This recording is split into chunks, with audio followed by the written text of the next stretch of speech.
Warning. Warning. This is not a test. This is not a test.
From the simulators to your screens, this is the pinnacle of iRacing competition. Welcome to the Full-Length Cup Challenge. Witness the dedication, the strategy, the sheer speed. The show starts now. Hello everybody and welcome to the Irish Hills of Michigan for tonight's coverage of the Full-Length Cup Challenge as we begin our countdown to green here on Maconi Entertainment. Tonight, iRacing's virtual Michigan International Speedway ready to see how these drivers fare out at speeds of 200 miles an hour. Maconi Entertainment is here to bring you action from all types of racing, including the Gold Rocker Racing Series, the FLCC, and Fast Fridays. No matter what you are racing, we can bring the action to life. My name's Justin Prince. Alongside booth tonight is Kirk Mills, with the producer being DJ Lai working the controls, using cameras provided by Whiplash Sim Cams. Tonight, we're at Michigan. It's a part of that Super Speedway Challenge that's a part of this season. And we get ready to see how the drivers fare out as we are in the middle portion of the King of the Super Speedway Series for $250. That's a lot of money. I'm excited for all these guys to go out there and turn some laps around this big old oval. 2 miles, you see it on your screen there. It is a track that produces a lot of pack racing, and it is hot today. All these cars are on the track. They're burning up them tires, and it's going to be one heck of a show for you here tonight at Michigan. So far, the points look like this. 8 different winners counting for playoff victories so far this season. Cut line is 2 points to Thomas Komacheski for Bobby Anderson as they roll at the moment. Things very tight in the point standings. RH Motorsports all season has been the team as an organization to beat. You're 300 points up. That is a big margin to try and close up if you're everybody else. Team Conti's dropped all the way behind Dirty South as well in the standings as of late. Remember last time out of Nashville, it was Andrew Dyson who was able to come away with a victory for Dirty South and the edge of the nighttime sky at Nashville in the Music City. Yeah, he was able to save enough gas to make it to the end, and he did one heck of a job, and now he's going to come and try to get 2 in a row here. Got 45 laps to the first stage, got 120s when that second one will come out. 7 tires. tire limit, I guess, there. And we also got 11 incidents for each driver. So if they get in a wall 3 times, you're out. So 3 strike type of thing, 4X, you're gone. Very tight here tonight in terms of the car contact to keep things to a minimal. But the drivers have already gone their way to the starting grid. Some burnouts already put on in pit row, but Nicholas Vroman filling in tonight for Team Conti's organization will start on the pole. Bobby Anderson, never look tonight, will start in second. Row number 2, Jonathan Delaney starts alongside Andrew Dyson. Dyson coming off the win at Nashville. Lucas Hoitzma will start alongside Matthew Lawn, another starter up towards the front for Dirty South in the top 6. Also up front, Jacob Simpson. He'll start alongside Clayton Hoffman, who's gone full Altus colors now. Then you have Patrick Gitter in 9th. Stephen Williams gets a top 10 qualifying run. Starting in 11th will be the number 62 of Neil Pearson from Australia or New Zealand. To his outside will be the number 12 of Matt White from the Midwest. To starting 13th will be Paul Hill from Florida. To his outside, Billy Brickley from Illinois. Starting in the 15th place spot, Adam Benefiel from the Mid-South. And to his outside, Nolan Hodson from the Midwest. Starting in 17th tonight, Alex Murray from the Carolinas. And to his outside, Derek Heitman from the Midwest. Starting in 19th today, Matt DiCiani from Illinois. And to his outside, Dave Hoitzma from Indiana. Next to the rows, Chad Sander starts alongside Chris Davis. Davis is 74 cars, starting 22nd. Tom Skomacheski starts 23rd in the orange machine tonight. Sean O'Brien Jr. starts 24th. 25th goes to Ben Tracy, looking at dunking his way to victory lane. Then it's Carl Dodson, who will start in 26th.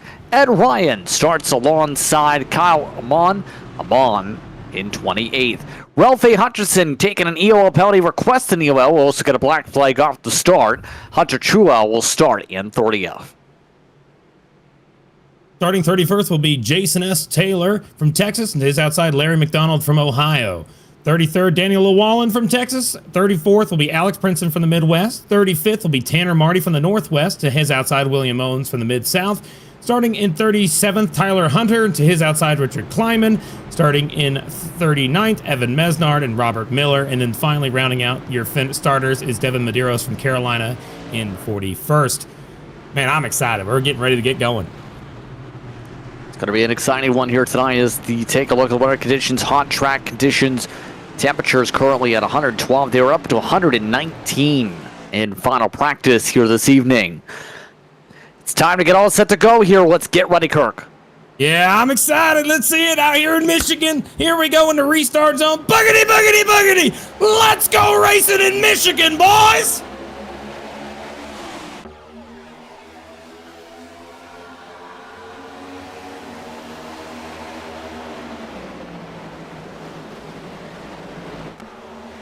That bottom line got a heck of a start out of the jump. Look at Vroman jump out to the lead, and he will pull up in front of Bobby Anderson on the outside, leaving that Delaney down on the bottom. Remember, he won a Coke 600, and he's out here now trying to get that spot away from last week's winner, the 41 of Andrew Dyson. Good start here up at the front for the pink machine. It's 2x2, much of the field outside the top 5 or so, as it will be Vroman who serves as the first lap leader. By the way, drive-through penalty from incident points picked up for the 8 machine, hence why they're coming down pit road. Suspensions this week. Benefield and Clapper Newell setting things out from incidents. So, they get all sorted out here. It's going to be tricky here in terms of sorting out the various different lines. You want to be up top down the straightaways, but it's going to be important to make sure you manage these tires as this race goes on in our last race before a brand new build. Absolutely. We're real excited for these new cars coming out, these new updated tracks and the new physics that we're looking for. But this is the last one we got to worry about. Got 113 track temp right now. We're on board with Simpson. He's right in the bottom, diving in there deep. Not really saving too much there. Larry McDonald gets our fastest lap of the race so far in that 80 car. Take a look at him. Right now, the Simpson trying to get to the bottom of the 26 car Hill. Not quite working out for him, as we're now seeing the 83 car, he's going to be someone to watch all day. I think he's going to be someone that will work his way towards the front. Adam Benefiel, he has a lot of speed. He's with Team Conti. He's one of those drivers to be reckoned with almost week in and week out, and he's just got a long way to go to get up to the front. But he is someone to keep an eye on all night. So drivers are already at +3. You see the various lines. Most drivers don't like to run below the first team, but a couple people are willing to try it here with the next gen car. In other cases, that first team was a no-go because it's got slightly less banking compared to the rest of the racetrack. Benefiel staying laser focused, trying to wrap the bottom of the racetrack and conserve tire. That's exactly the right thing to be doing right now when you're out here on the racetrack. You want to save every ounce of tire you can on the long run. You don't want to have to start lifting to the point where you lose the draft and you drop out of it. Some cars are already still battling side by side. They can't seem to find a hole, being led by Dyson there. Remember, he was started up towards the front. He was running third for a little while, but after he got past, he just cannot seem to find a hole back up towards the top to get back in line. The bottom line is preferred, but only when you can have that swing, that little arc that the leaders are doing. You can see Roman doing it here. They're still trying to get through it here, but Hodgson's closing in on the back bumper of that 62 of Pearson, looking to make it 3 wide. But look at the 74 right behind him, trying to make another move. That's Chris Davis trying to make it work, and he's got to his outside. Doing a solid job marching their way ahead. Carl Dodson is up 10. Is that a little bit too much? Or has he just got a fast race car right now in the Fortis camp? At the C. Some of the others also ripping the middle. How about 3 wide up the middle for Dodson in the 90? He's got a 91 paint scheme tonight, but he's so far sticking it so far on the grip. Yeah, his number on his car is actually not the number that he normally goes by in the season. He normally is just the number 9 here, so he's running a different number. Not entirely sure why. We'll have to get down and check and see what's going on. Maybe it's from another event or something and it just didn't update. We'll have to take a look at that. But right now, he is moving his way forward. He's putting a lot of speed on it. He started 26. He just got the 15th last time by. And with that in mind, he's really pushing the car hard. You can see they're all over the place still. 3, 4 wide, all over this track. It's like pack racing around here. It's almost like Talladega if you look at it in the corner only. But down the straights, it really quickly turns into like an Atlanta side-by-side drafting package. Remember this first stint, not expecting pit stops. The second stage, we should see green flag stops come into play with the longer distance. Already in the top 10, Dodson with those moves, by the way, as we keep an eye on those bottom feeding for now. One of those drivers looking solid, Alex Murray, trying to just stick to the bottom and let the car ride. Dirty air is a huge factor here this week. Yeah, if you can get out of the dirty air, that's the way to go. And Dodson's found a place where nobody else is running. If we keep an eye on him as he goes into turn 3 and 4 here, we're going to be able to see that he's going to take a slightly different line than everybody else. He should be running a line up higher. It just seems to be where he's running. However, right now, he in the 92 tried to throw some dirty air on him, so he tried to move up in front doing some mirror driving, and it's working out for him. You can see that there's some checkups here and there, but he just got by another 2 cars up to 6th, just like that.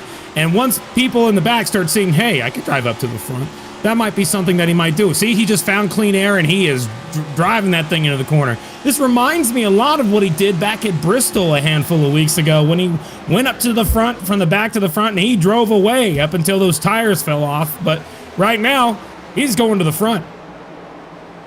He's going to second. In fact, right now, might have a shot for the race lead right here. And now, don't spin it. Dodson holds on to it with a bit of a bobble. That takes the momentum out of the car, but 24 spots in not even 10 laps complete. Dodson's a rocket, as Nicholas Roman just said on the radio. Neum. New leader, Carl Dodson, as the rest of the field battles 3 wide to the back. I heard that, man. You know, Roman knows he'll see him back here again. That's the one thing about whenever you drive to the lead like this. Sure, it's good for you short term. Dodson just taking the lead. He's going to lead some laps. That's good for him. Be able to show a little bit of recognition for that team. But back in the field, take a look at this. They are almost 4 wide down the straightaway. They are 4 wide. Take a look at that.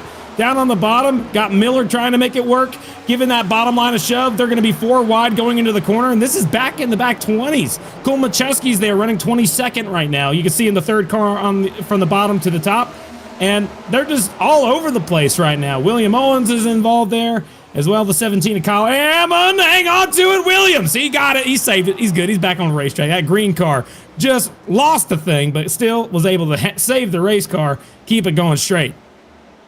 Bit of a scary moment for Stephen Williams after door-to-door contact for the 88 machine. We still keep going. I move him outside the 20s as a result of that situation. Still, who's also moving their way through the field as time's gone on. Robert Miller, yet again, is starting to march ahead. Not as fast as Carl Dodson, but he's done this every time just about. Poor qualifying, or no qualifying lap at all, and then shows the speed in the long run, where by the end of the first stage, as long as he's not in trouble, he's usually by the top, inside the top 15. Yeah, that's true. He started back in 40th, so now he's all the way up to 26th. He's got through all the slower guys who are riding or battling a little too hard for where they're driving right now. But up for the lead, we got a battle. Vroman just made a move down to the bottom for the lead, side by side into turn number 1, up towards the front. You can take a look at that on your screen. Remember, this is the 91. We're going to call him Dodson on our screen. You'll see him as the number 9. It's the same driver. 91 and 9, same thing. That 95 on the bottom, though, doesn't seem to have any run. Trying to make it work down the back. He's going to use some side drafting expertise to even them out as they go into the corner. And just like that, the 91's going to try and make that top line carry some momentum, some speed. He's sliding up the hill. The 95 is not. He's holding his ground. But take a look at Delaney. He's going to give a shot to the back bumper. The 95 we're riding on board with right now. And Delaney's going to push him right on by. And you'll look to your outside and you will see that 6 car decided to try and make a move on the 91 as well. Goes Roman, now takes the race lead right on back. Vroom Vroom tries to help several others just pull on through, and ahead Lucas Hoytsma, one of the RHM machines, now lined up as well. And that's not a surprise to see that come into play.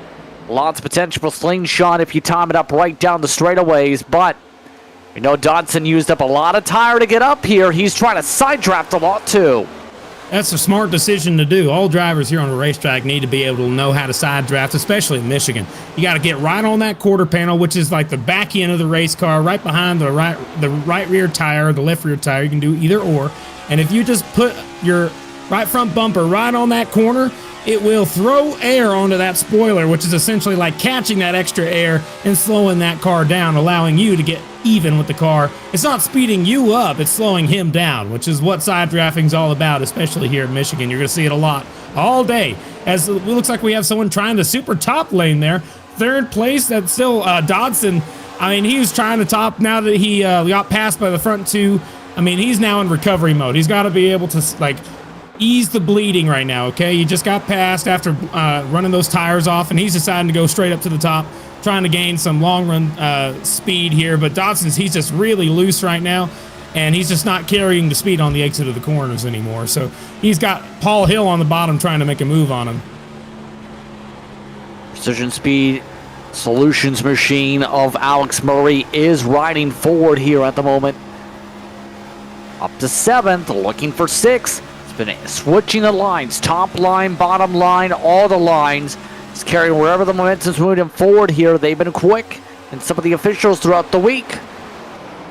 Murray clears his way into 6th spot. His next up is Murray. Too low, big bubble. What a save. Murray's still trying to hold on to it. There goes all the ground gained. Well, that's about right. It's a little chess game. You get down to a spot where you don't want to get involved, and you get a little loose. And when you touch it just the wrong way, and you start doing the electric slide, and that ain't really the fun part of that dance right there, when he's sliding up the hill, losing all those spots. So Murray, man, he is loose. He's counter steering off every corner so far. That man just can't seem to hang. He's hanging on to the car, but he's just got a wild thing underneath him as Dodson gets into the wall off turn 4, and he drops right back. All of them just playing some games right now. Murray with that slide, by the way, dropped all the way down to about 11th position alongside Derek Heitman and his car. They remain single file for the most part, still side by side with Gitter trying to move his way in front of Simpson.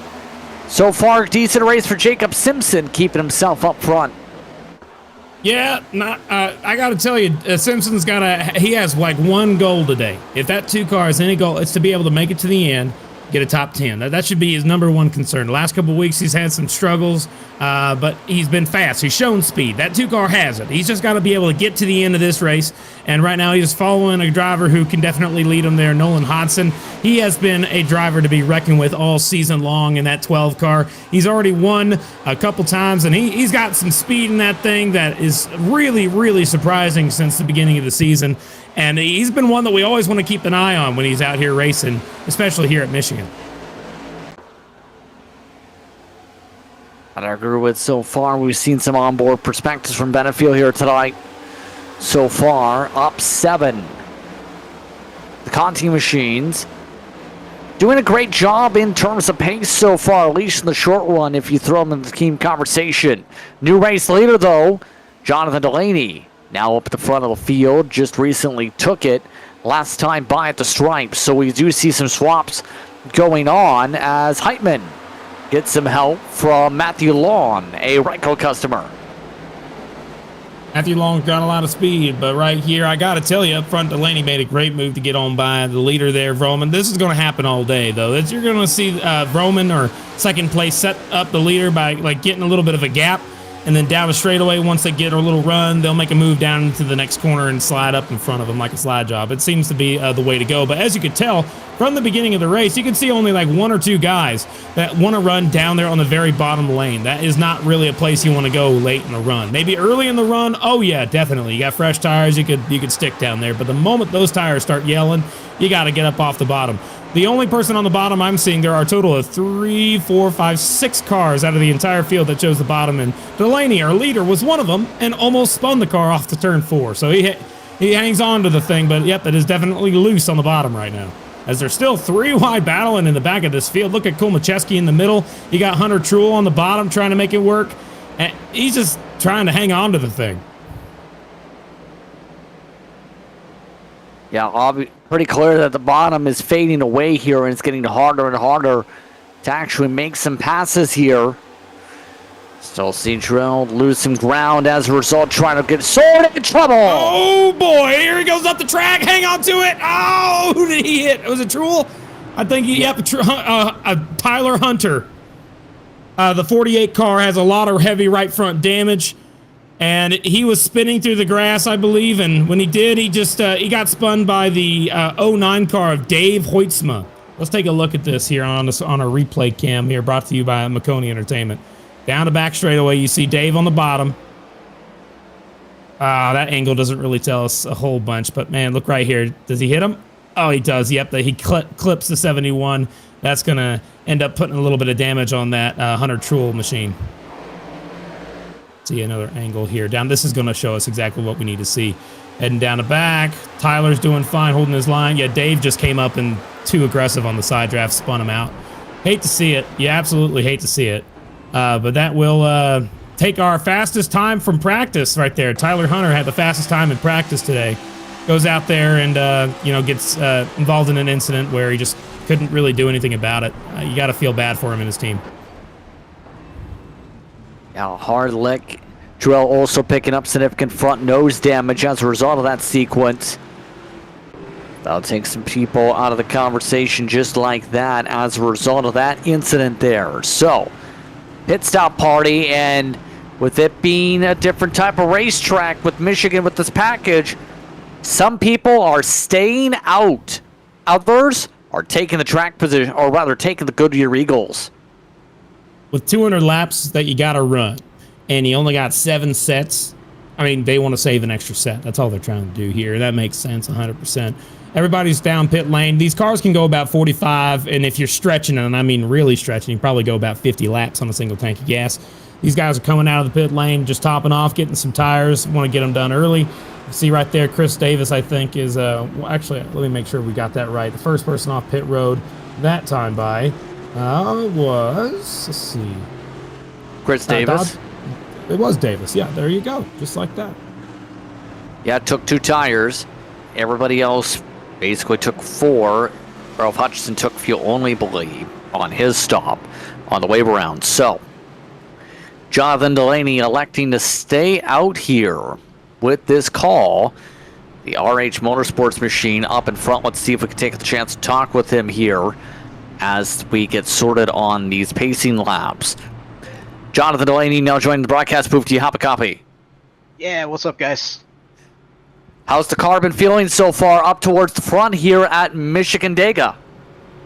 Yeah, it's feeling pretty good. We're a little bit on the looser side, but car should tighten up as the race goes on. Track's gonna cool down a little bit, so the car feels good. I think we have really good speed. Just got to try and keep this clean air in track position, and stay out of the wrecks. So we decided to stay out here at the caution, try and save a set.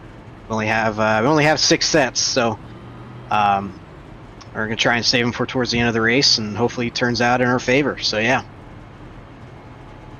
How do you think it's going to now fare out on the old tires then as a result of the staying out? You and 11 others elected to do the strategy. Yeah, I mean, we're definitely not going to be anywhere near the pace of the people that did pit. I think the plan and strategy is just kind of hang on to the draft, kind of stay out of the way, and make it to the end of the stage. We'll come down, we'll take our tires, and I'll have 1 extra set than everybody else. We'll be missing out on some stage points, but I'll take that over the possibility of having an extra set towards the end and winning. So I like the strategy call, and we'll see how it takes us. See how this goes. Good luck on the strategy. Thank you. Jonathan Delaney rolling the dice here. See how this now works on this one. So, electing to save tire sets for later, Kirk, going to be important. Absolutely, he is right on that in terms of those numbers, because you do the math for later on. You're talking about only maybe a set or 2 towards the end for the final runs. Yeah, exactly. They start with 7 total with the car the tires that are on the car count as a set. So they have 6 sets after the start of the race. So it makes sense. He's got a long way to go. Pace car is going to dive down a pit lane. We'll see how that stacks up. I don't know. It's going to be quite the risk. But, hey, it's all about staying on the lead lap right now. You're starting here. Here we go through the restart zone. We're back underway here at Michigan. Just like that, the bottom lane got a great jump. However, those cars that have fresh tires, they stacking up on the bottom. You can see them already nose to tail as they head into turn number 1. Good start from Delaney. Fresh tires already starting to find a way around as Simpson tries to find his way to second. 4 wide in the heart of the field, being called for on the radio. Sean O'Brien amongst those just calling, we're 4 on the radio, ducking like a turtle. Several drivers now build that run on the outside. Already, Clayton Hoffman the first to squeak through in the 4 tires. Oh boy, you gotta be careful. You got some traffic here in the way, guys. Don't make any bad moves. Just be sure you got a spotter and you're yelling at you. The spotter's telling you exactly where everybody is. That's the best part about running here, is that as long as you got a spotter, it'd be helpful. The simulator gives you one. However, that spotter isn't always the best when it comes to 3-4 wide calls. So it needs to be improved, but we'll see that down the line as these guys still all over the place. Look at Adam over there starting to do a little dance on the bottom of the racetrack, entering 3, still 3 wide, just looking like a pack race. In terms of those cars that have fresher tires, can we pull up the stint thing underneath gap if we have stint available, just so we can take a look and see which one of the cars in the front group? Here we are. Let's take a look. Hoffman, he has 3. Here, Hoffman's up towards the front. He's going to probably be the one to take the lead back here once he gets up here. He's got a lot of speed. He's side by side for the lead. You can tell out of all of them, Hoffman got through this field a lot faster than everybody else. New race leader Clayton Hoffman, first time up at the front here tonight. Also to the bottom, Noah Hodgson, the second on fresh tires. Heitman moves down to the bottom to try and hold on to some ground amongst those who are sticking it out here. That's going to force 3 wide off the corner. All sorts of scrambling on this strategy call. It's not just these front guys. I mean, that stint really did show you how spread out it could be. I mean, if it took this many laps to get through, each time those cars on older tires have to get past, they learn a little something to be able to save them more time. And the goal is to hold up these faster guys every second they can. Hoffman's going to try and scoot out of way of everybody as they're still 3 and 4 wide down through this field. I'm not seeing 4 anymore, but mostly 3 wide. And we got a new driver up towards the front I'd like to talk about. Thomas Kulmacheski in that 88 car right now. He is actually 2 points to the good in terms of the playoff picture right now. If the playoffs were to start today, he'd be in just barely. This is the part of the season where we start talking about our playoff points, about where these guys are going to end up, our point standings. And right now, he is on the cusp of getting into the playoffs based off of where he is, sitting just in 16th. But he's got to be able to maintain his speed and make it through today without any mistakes. One of the drivers on old tires right now, trying to risk it for now. See how that works as Hodgson's been able to squeak through. Same from Vroom. Oh, and near contact. Look at Schweitzman nearly pushed up the track.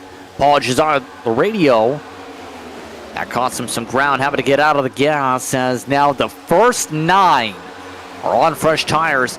Neil Pearson has a chance for stage points. He's been a driver who's squeaked his way into the top 10s this season. His dirty self car's been able to get his way through pretty cleanly. Oh, yeah. I mean, he's got a lot of speed in that thing, and he's just got to be able to follow through all the guys that have fresh tires and just follow along. They'll get up there eventually. But the leader of this race, as well as we're talking about Pearson here, but up in the front, the gap from first to second is the largest we've seen all day.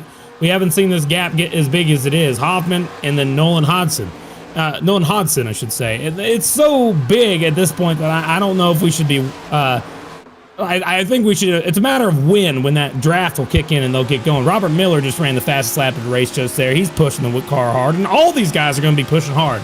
The reason they pitted is 100% for stage point. That's the entire point of this thing right now. We want to make sure that each one of these guys have the opportunity to get some stage points. And they want to try and win the stage so that way when they go to the playoffs, they have an extra point to use. So that's what this is for. All these guys, maybe some of them have wins, some maybe not, but they want to get that extra playoff point. It's going to help them in the long run, and the stage points are going to help even if you don't have a win. So going for it all right now is the top 10. Everyone pushing for fastest laps. Matthew Long just set one.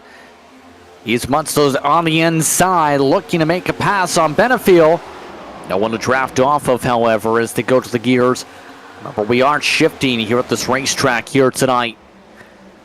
That's the best way for a lot of these teams to be able to maximize the RPMs. Make sure they don't get tight on the right front tire. Looks like that top line is the line.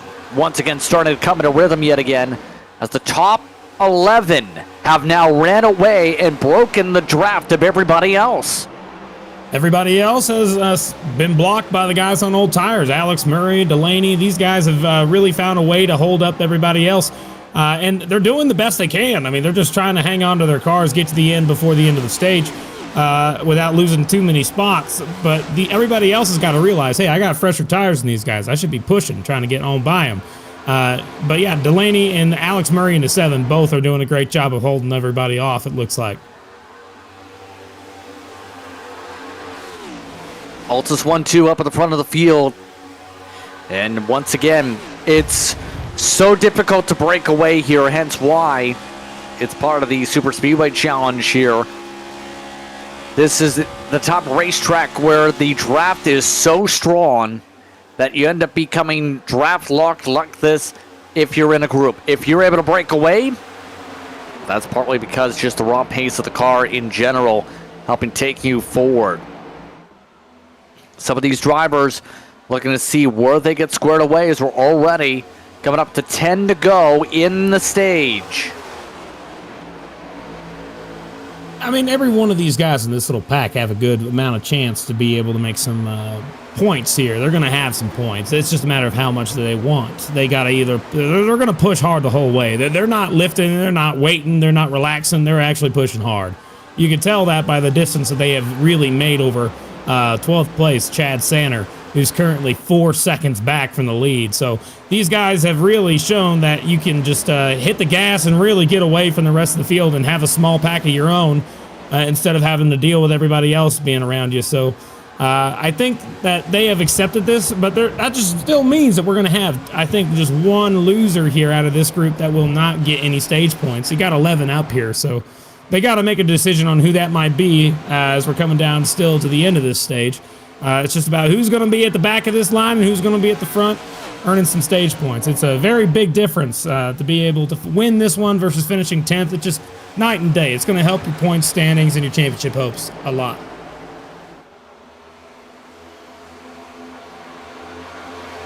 Yes, indeed. Roman. He just slid right up in front of Hoytsma. Holy cow. Trying to make some moves like that's a little dangerous, a little early. Yeah, able to hold on to it, though, despite the big slide up the racetrack. Noticing these drivers continue to go higher and higher up on the line in terms of their grip levels here. Hill nearly cleared himself across the nose of Vroom. Clear on by as Hoytsma went low, really low that time as the 95 clears on by for fourth. For the most part, everyone avoiding being below that first seam. If you go to that scene, you're just going to snap loose like we just saw Paul Hill do. Paul Hill clipped that bottom line, and he just got really loose and lost a lot of his momentum down straight. You can see the 83 going right on by him as he tries a side draft, but he just had too much momentum to be able to make that work. Nolan, I think Nolan Hodgson actually is going to be somebody. We saw him. He was in second. He was running down the leader, but then he got passed by Robert Miller, and it seems like he just doesn't have the car right now to be able to contend with the top two. He's going to need to do some major swings at that car to be able to get it to stick up towards the front as he's choosing to go down to the very bottom. Look at that, down on the yellow line. He's going to slide that car pretty loose off the bottom, and he's going to slide all the way up and gain a little bit of ground back on the back bumper of Miller, but is definitely a risk going down to that bottom lane to try and make the car stick. Seen it plenty of times here tonight with drivers getting slippery and slidey.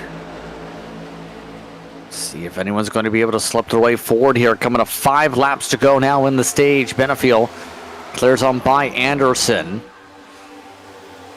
Anderson trying to hold back Dyson for a stage point. In terms of that battle for the cut line, going to be critical this point of the season to build as many points as possible. And the big thing is, these setups all go in the dustbin next week.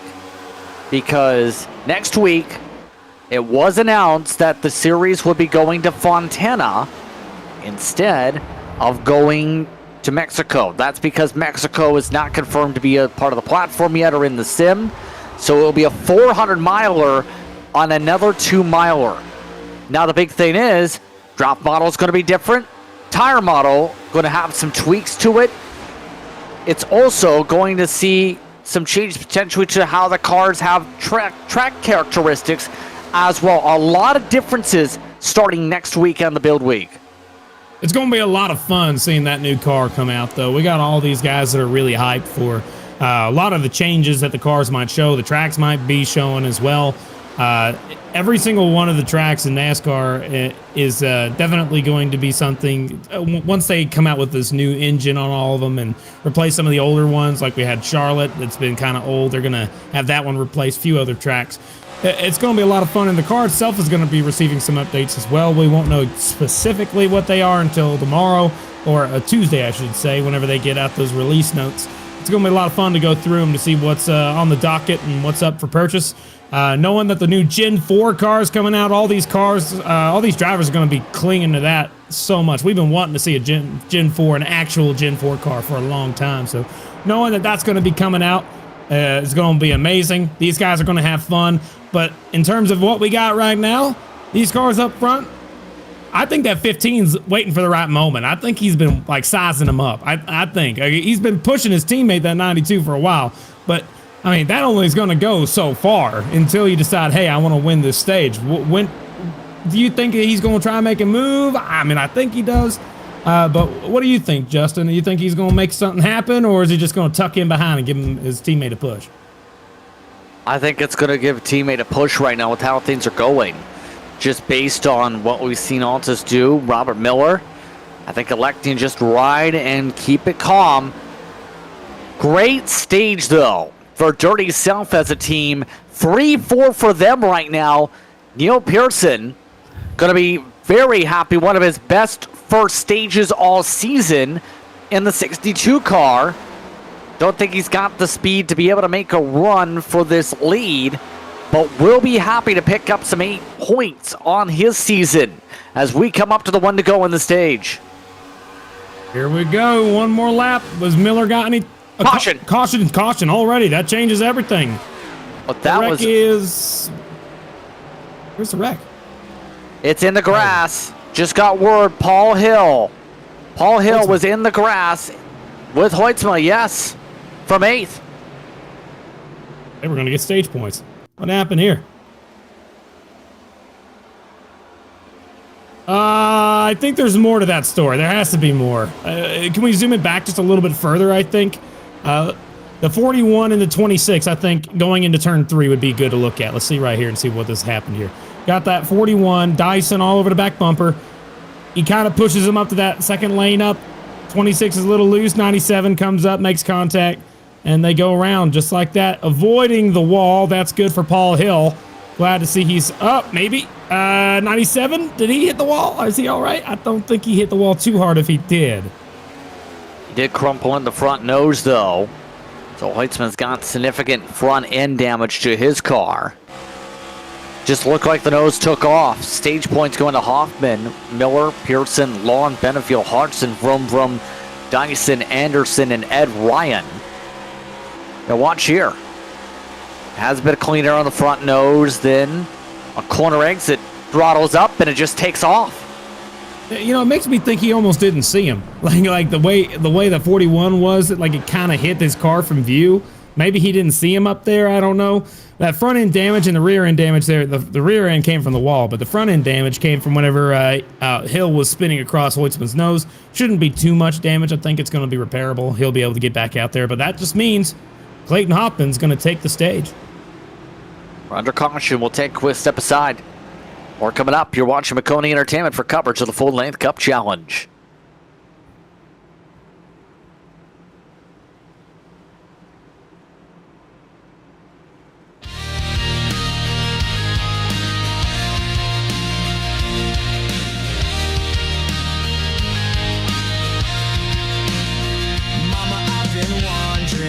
Lost in this world so wild, tried to find my footing, but I stumbled like a child.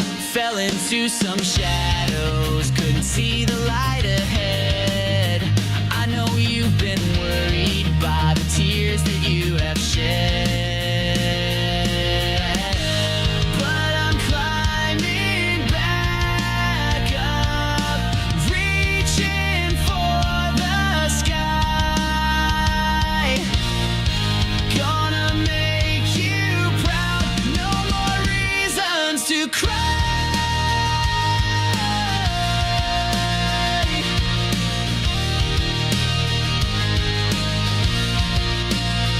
Mama, I am sorry for the nights I made you weep, for the dreams I shattered while you whispered in your sleep.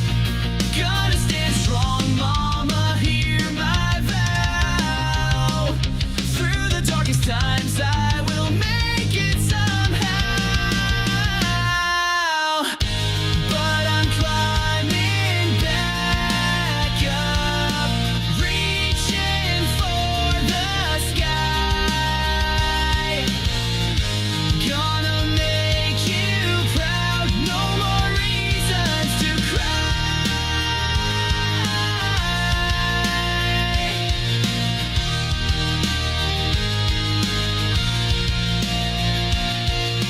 Mama, I'm coming home with a heart that's mended right. The storms may have tried to break me, but I found my guiding light. Every step I take from here is for you and all your grace. I'll keep you in my prayers, Mama, as I find my rightful place. So hold your head high, the darkness is behind.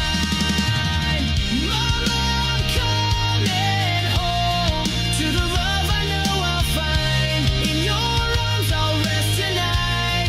No more tears.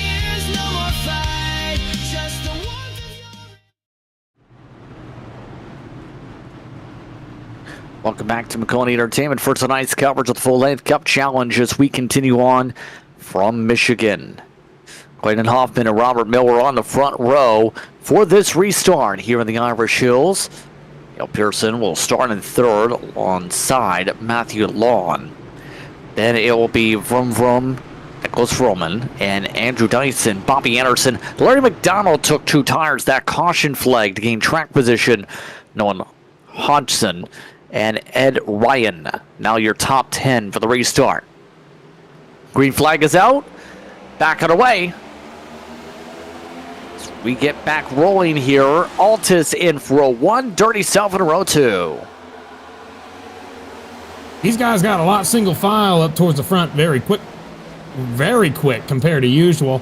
You didn't expect to see that, but they are still five wide in the back of the pack. Holy cow. Hang on to the thing right there.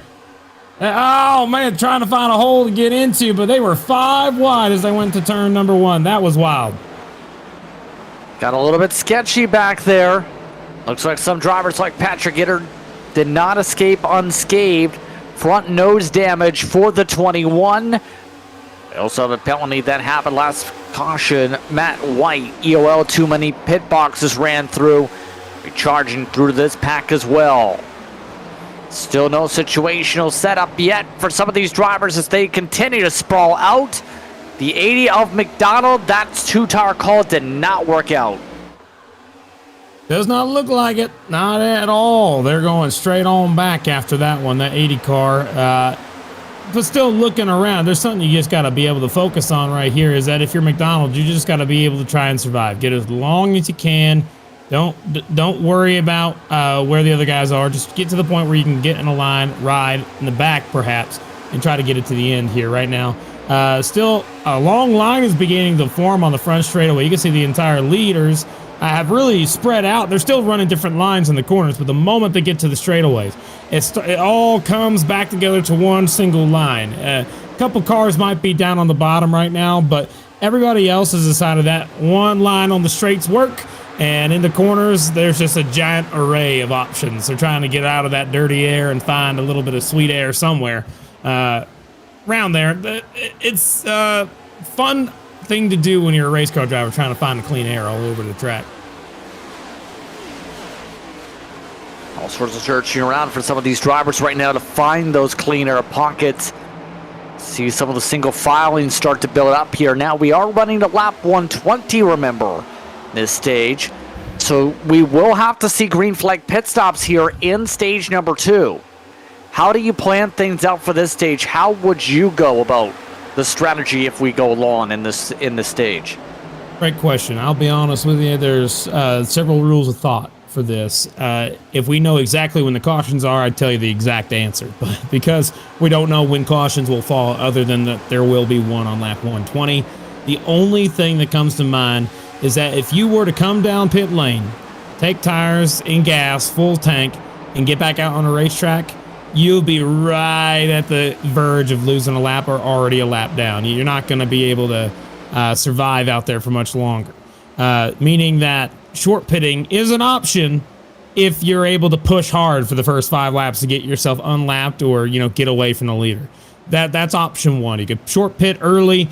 No, you can make it about 45, 50 laps. So in this instance, with it being currently on lap, what are we on? Lap 53, I think. Let's make sure, 53, 54. Then in that case, you'd make it to, you probably want to come down pit lane around lap 75, maybe 80 in that range if you want to pit early. However, everybody else, if you really do want to stretch it out as long as you can, you just go. You just keep on running until maybe like lap 100 or lap 110 in that range. Come down, get tires and gas, get back out there on the racetrack and full sprint for the last 20 laps or 10 laps, however much you got. That's the safe route where you can, save tire, still have the chance to, if a caution comes out, you stay on a lead lap and you can pit under caution. That's a safe thing for you. And the other option, this is what I call a good neutral zone. You want to go right in the middle, right in between the start of this green flag run and lap 120. That's the other option. So the drivers have to decide, pit early, pit on time, or pit late. those are your choices here at Michigan when it comes to the pit road. And as well, making sure you enter pit road safely is an important thing too. This is a track where you can carry too much speed very easily. I've noticed with the brakes, it's so easy to just speed because you're trying to make sure you don't lock up the tires, but with the long gear, it takes a long time to go from high speed to low speed in these areas. So there's some strategy coming along with that as you see Murray drive his way into the top 10 on screen. Just like that, recovering well, that 7 car. Remember, he stayed out on old tires last run. He has an extra set. He's in the top 10. Great run. Doing just fine. Now, there are some drivers that we do want to mention. Daniel Llewellyn has disconnected from the server. They are out of the race. However, everybody else is still on racetrack, still driving. The only driver multiple laps down is Tyler Hunter, sitting 9 laps down, but still driving at the tail end of the field. So whenever it comes to these cars that are out here right now, every one of them, with the exception of one, is on the lead lap. And so with that in mind, single file driving, a lot of these guys are saving tires, choosing not to abuse them like we saw Carl Dodson do early on. He chose to hit the gas and go running, got to the front, led a few laps, but then those tires decided to essentially just stop working, go straight to the back. It's an unfortunate thing, but that's what happens whenever you decide to push. So these tires are very temperamental, is the best way to put it. You want to get in line and you don't want to start losing spots. A driver like Mesnard in the 73 just got freight trained, and so now he's got to find a hole to get into, avoid getting out of line. He's going to end up being 3 wide if he isn't careful here. You want to get single file as quickly as you can. But we still have cars getting out of line, and they're losing spot after spot every time they get out of line.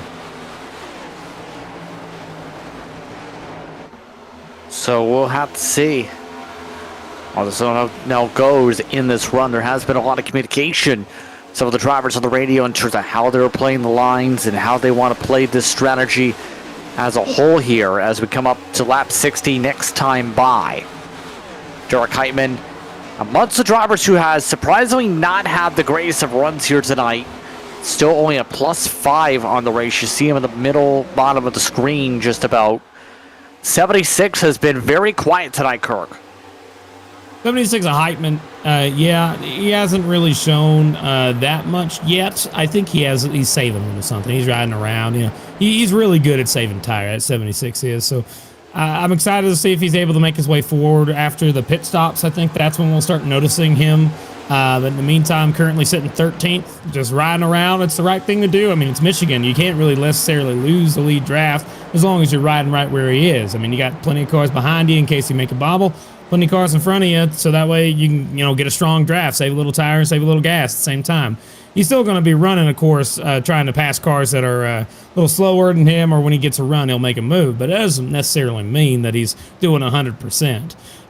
We got Dyson here in the 41 car we just saw for a moment there. He's on the bottom of the racetrack trying to make a move on that 26. We saw spinning in the grass a handful of laps ago. But take a look at that 26, Paul Hill. He's back on the racetrack, and he's almost cracked the top 10, and I believe he just did that time by. 10th place for Paul Hill.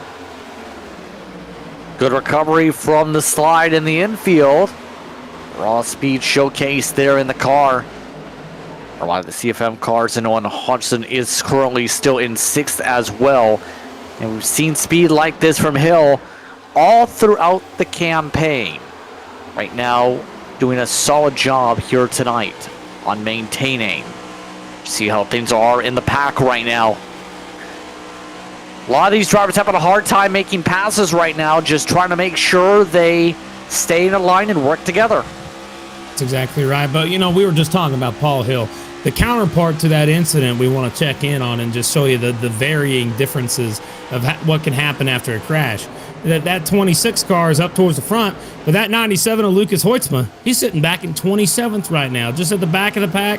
Hasn't really made too much ground towards the front. He started 5th today, dropped back after that crash to the back 20s, and he hasn't really left since. So either he's saving these tires extrinsically, or he is trying his best to be able to just, keep up because the damage. It could be either or. I can't necessarily tell. The car looks fine on the outside.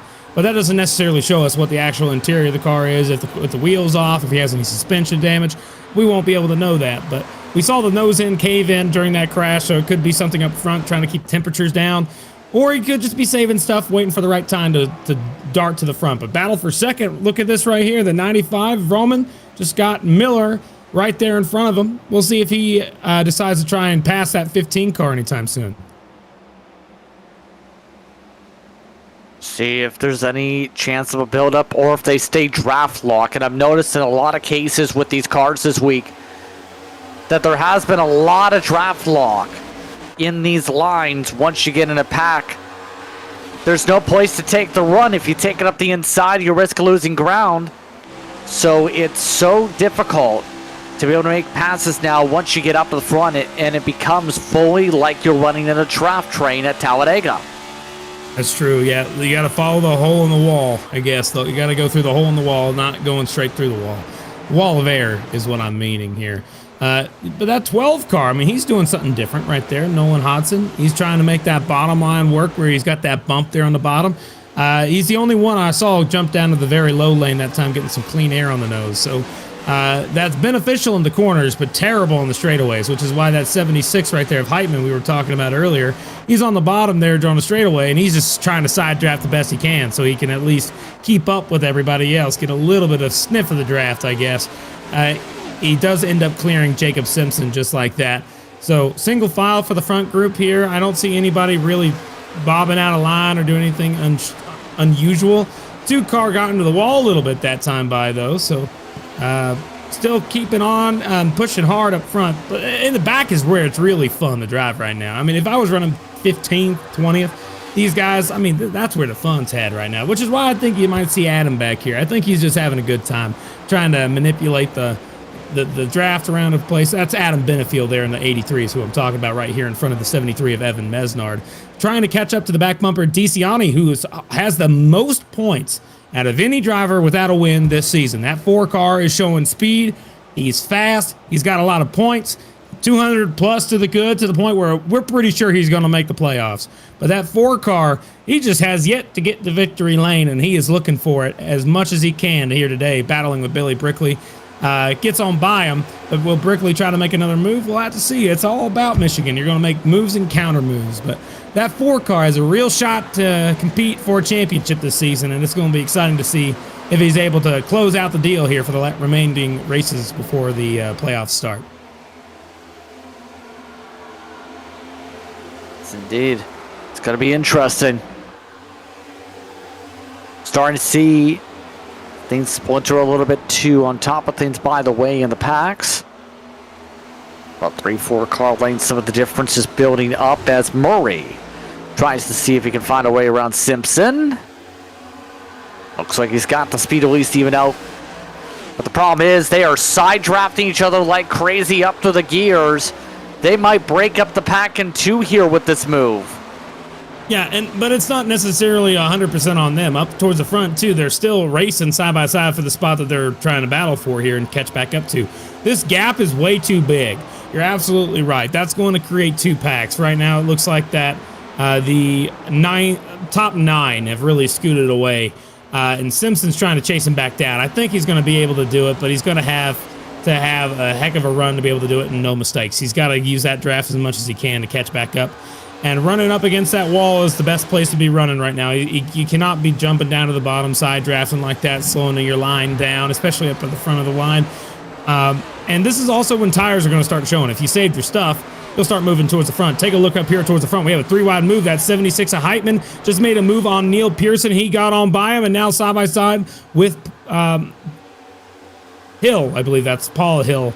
He did not carry the momentum off the corner. But that 76 looks like he's trying to go towards the front, and he has the speed to be able to do it, I think, in the long run. But Pearson and the 26, and those 3 all were 3 wide just a lap ago. And you can see because of that 3 wide side draft, they actually developed a gap. You can see right there the 12 car, Nolan Hodson. He is the start of where that was. He scooted out to a 2 car length lead because of that gap. Now that they've gotten back single file, they're going to close that gap. Now that the 12 is looking to the outside of the 6 car Delaney for 4th. Yes, he's been trying for a couple times now on the inside. No is the answer. Just not fast enough to pull along forward. Tries now for the high side as Hodgson gets him clean air on the front nose for rotation through the corner. And Delaney seems to be really testing his patience here with what he's doing. Slide Heitman has been able to claw his way forward. There are now splintered packs as a result of things, it looks like. 9th on forward has splintered away. 23rd to 10th has splintered away from the back. 24th to 30th for a pack. 31st to 37th.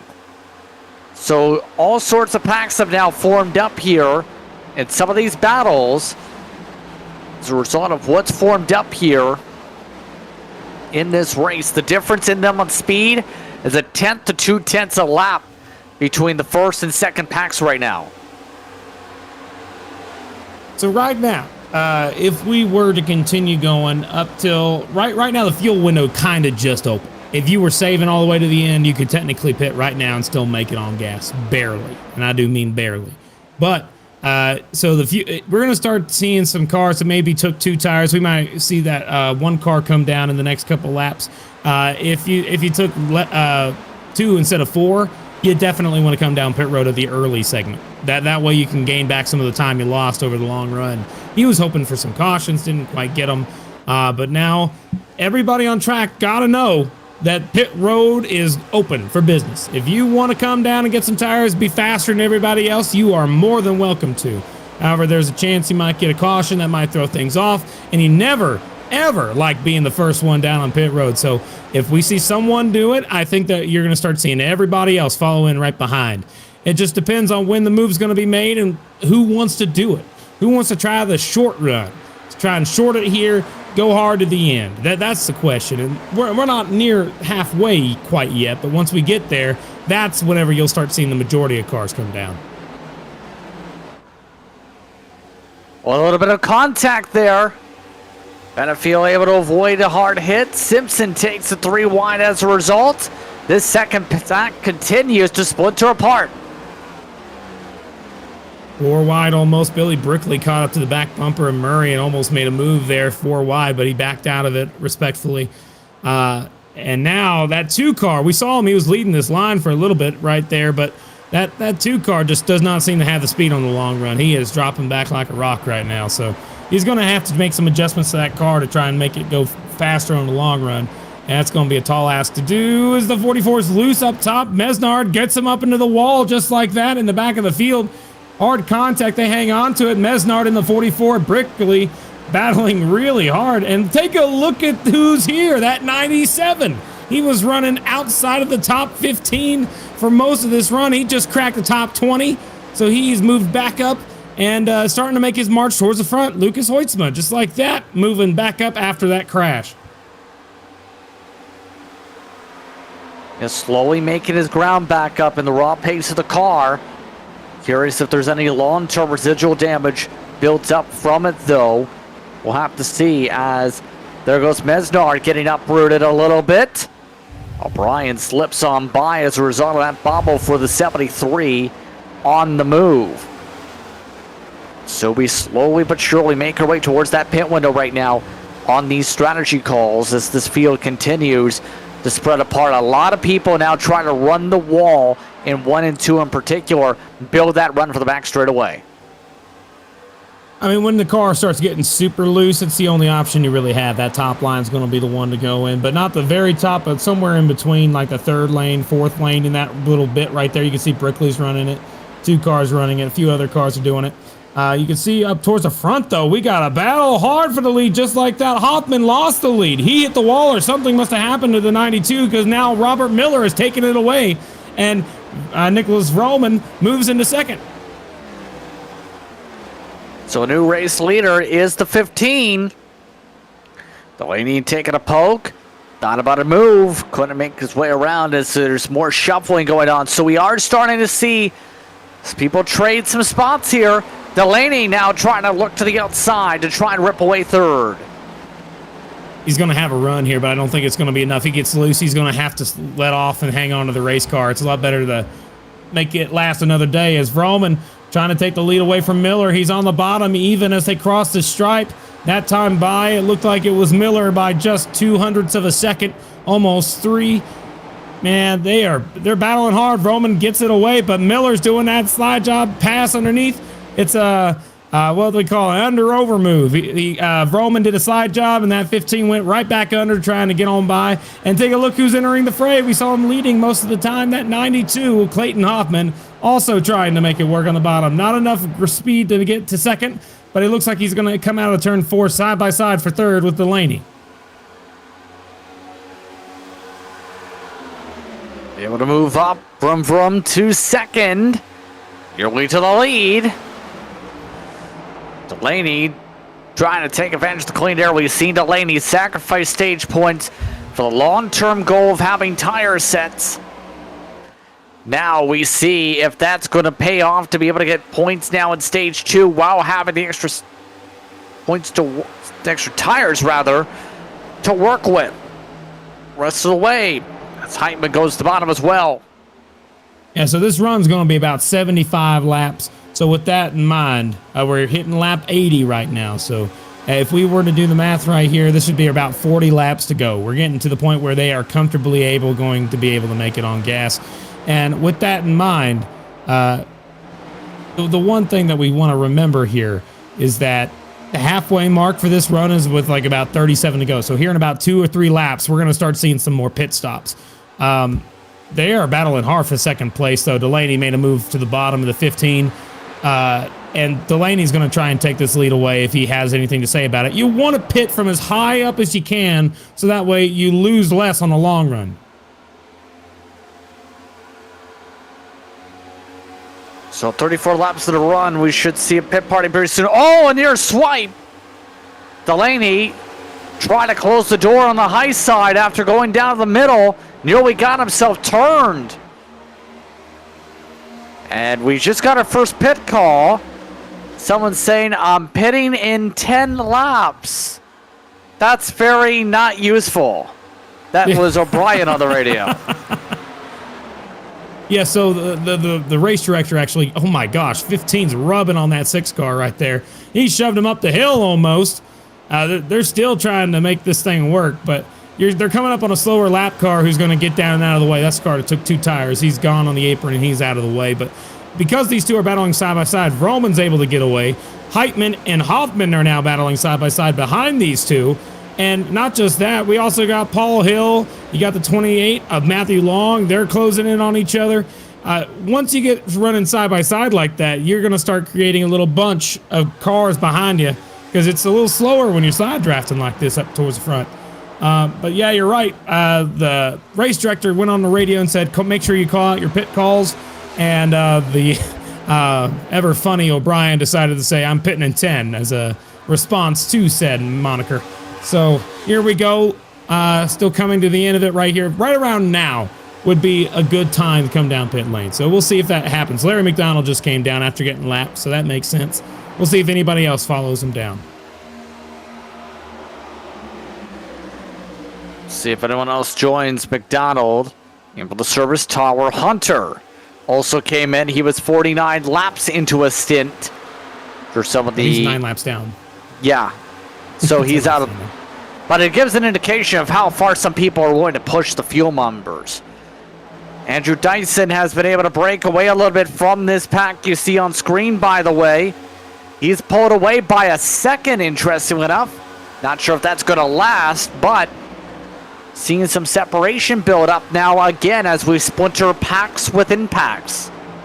Off turn 4 last time by, the 26 in the 62 made contact. And the 26 saved the race car in a tremendous fashion. I've never seen a car get that loose and he's still able to hang on to the thing. So that's something that I'd love to take a look at. But right now we're still in the middle of the pit cycle. It's just something to note. That 26 car, man, he got knocked out of the top group of cars because of that contact with the 62.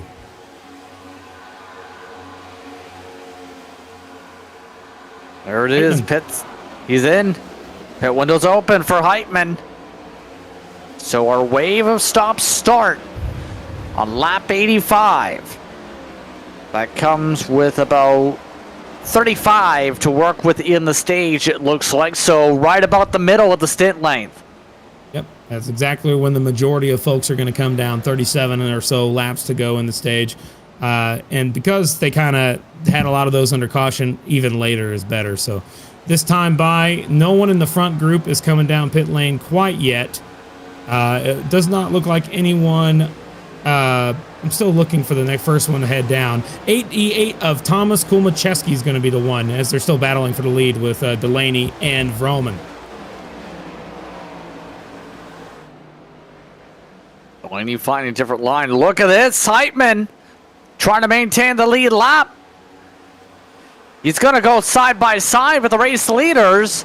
As a result of where he comes out on pit road, great positioning off the lane.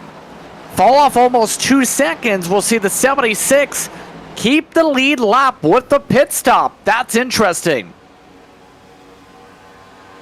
We got a call from Vroman. Vroman is coming down pit lane this time. He just told Delaney over the radio he is coming down this time, so expect to see that pink car head down into the pit lane and get some fresh tires and some fuel. Heitman kind of woke these guys up. Hey, we need to pit because Heitman out here is going a lot faster, and we just got another call out. Clayton Hoppin's coming down. I think everybody's going to come down this time. We want to get a wide shot of turn 4. We're going to see a lot of cars choose to come down pit lane here in just a second.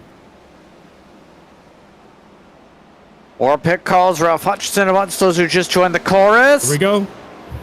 Here we go. There's that long cue to the brake pedal. As everyone ducks on down. First 3 or 4 or so in the lead pack amongst those in the first wave for pit stop service amongst this 41 car pack. A lot of cars choosing to go right now. This is probably the time that everybody, including the leaders, are choosing that this is it. It's going to be interesting to see where Heitman comes out of this, because considering he had fresher tires and he's getting time on these guys every lap, considering on fresher tires, it's going to help him out a lot. But will that hurt him in the long run? That's the real question. Patrick Gitter just exit pit road. He's going to continue on. A few other cars are going to start coming down pit lane this time. Vroman got out behind Delaney. Delaney was faster on pit road. Delaney's going to end up having the spot if he's able to not get passed by Heitman on the outside. Here comes Heitman.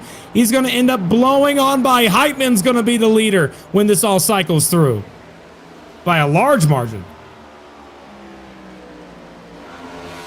Interesting to say the least. We'll have to see. The rest now fares out. Heitman up by 9 car lengths as Anderson maintains the lead. More pit stops coming up on the radio. And let's see the duck in this time by Anderson coming in. Goes Alex Murray behind him. A few other cars choosing to go, but yeah, he slammed on the brakes. I don't know if he didn't make it. It's super close if he did. He locked him up pretty hard trying to make it on pit road to the right pit speed. But I'm seeing all these cars that pitted earlier, a lap earlier, they are scooting away from everybody else. You got drivers like Dyson, who has lost so much ground to the leader, it's almost insane how far. And he also missed his pit box. You see it right there, the 5 car did not quite get stopped in his stall. Very rough stop for them here this time on pit road. Hurry off and away, 13.3 in the pit stall, a little bit quicker than most. He'll get alongside Anderson. In fact, the 7 makes a pass with that mistake from Bobby to be able to come out in front of that cycle of cars.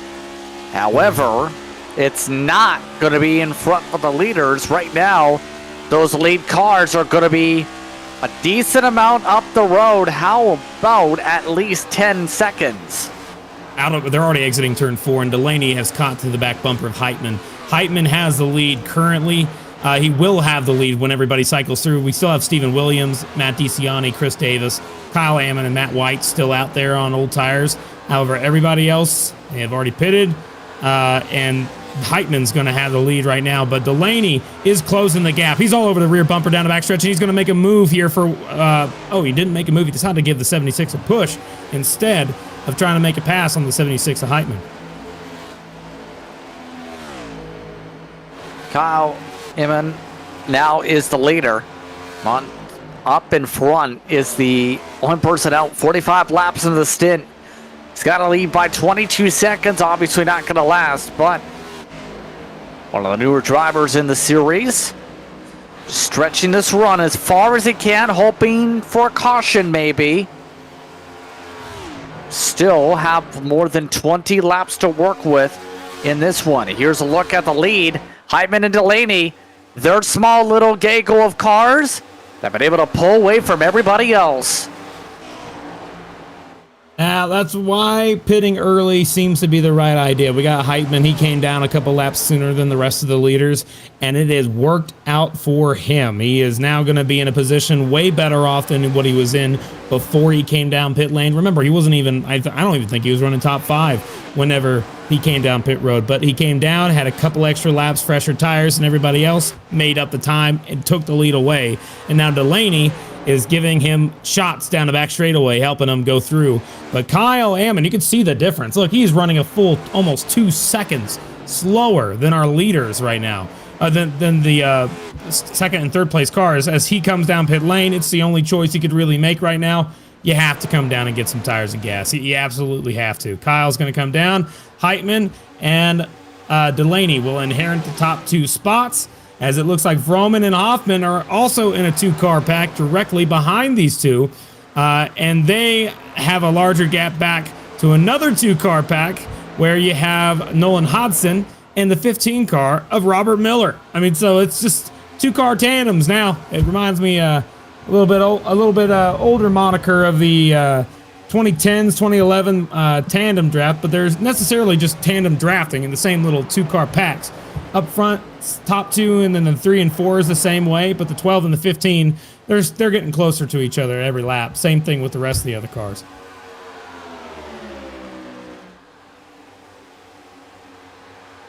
Yeah. Right now, that separation, by the way, 1.3 seconds, so looking like everyone's all gapped out for now. It's taken a bit of a calmer form up in this race, I will say now, as a result of how things are going, I will say, Kirk. So what's going through the mind as a driver now, knowing you've got 25 laps until the caution bundles you back up? But this field is making it clear it's going to be very difficult to be able to close up. Right now, Vroman and Hoffman are chipping away the gap overall. They might catch him back. They might not. It depends on if they decide to push pretty hard, and also if Heitman's tires hang on for as long as he hopes he does. Heitman's tires are in a position right now where they are 3 or 4 laps older than everybody else. Can we look at the stent again here on the front of the board here? Battle for the lead side by side while we're talking about it. Here comes Delaney to the bottom. He's going to make that move, get right on by Heitman. He has a lot faster speed. You can see right there. He has 11. He has looks like 8, 9, 10, 11, 3 laps fresher tires than Heitman. So that's why he was able to just go on by.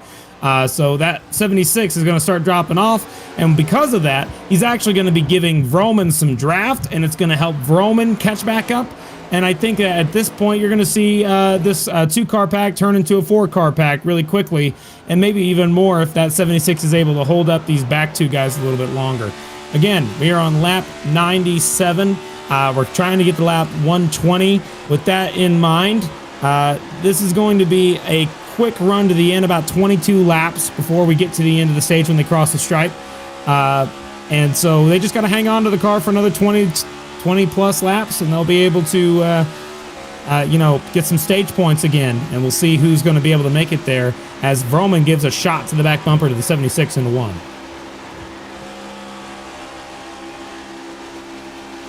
Comes the run as the tires now start to fade on the 76. Vroom, making the pass. Able to get alongside, no issues. Help with Hoffman. Able to clear by easily. Nicely done on that move as the Fortis machine starts to fade. Hoffman jumps to third. And that 76 is going to drop out of the way. Now Vroman's going to chase down Delaney with everything he's got. Same thing with Hoffman. They're going to do everything they can to catch back up. And what I can tell you is the number one strategy I see right now is Hoffman getting out there and, he pulls some strategy to get up towards the front. It works for him. Now he's still on the same tire set as everybody else. Hoffman's going to be a driver to watch as we go down to the end of this thing. But still, nose to tail, 4 cars right here. They were down the backstretch. We're now looking into turn number 1. These cars are back in the field, running further back. You see Chad Sander there, Williams. These guys are running pretty far back at this time, I believe. If we look at Sander, he's currently in 26th. Out of real contention. We saw Dodson up towards the front, but he just hasn't really recovered since dropping to the back after his first big charge to the front. Still running back 20s as well. These guys are going to need a significant change to their day to be able to get towards the front.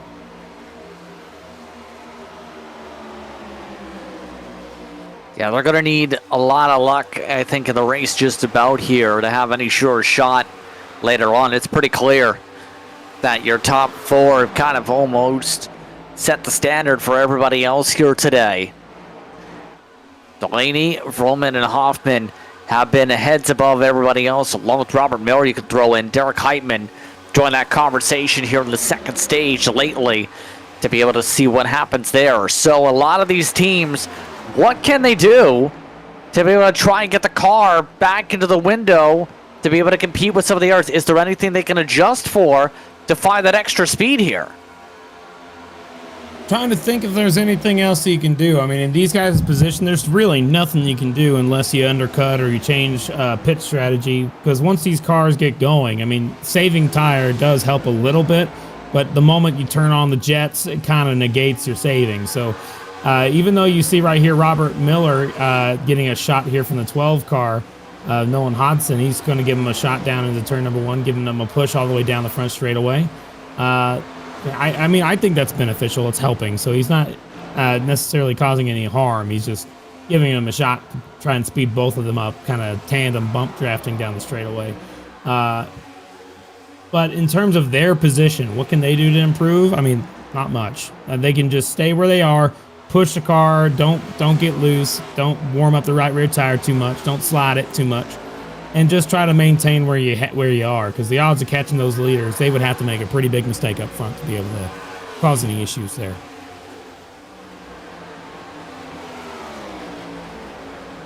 We'll see. I agree. That's 76 though of Heitman, up towards the front. He's sitting 4th. He's hanging on to the back bumper at 3rd place.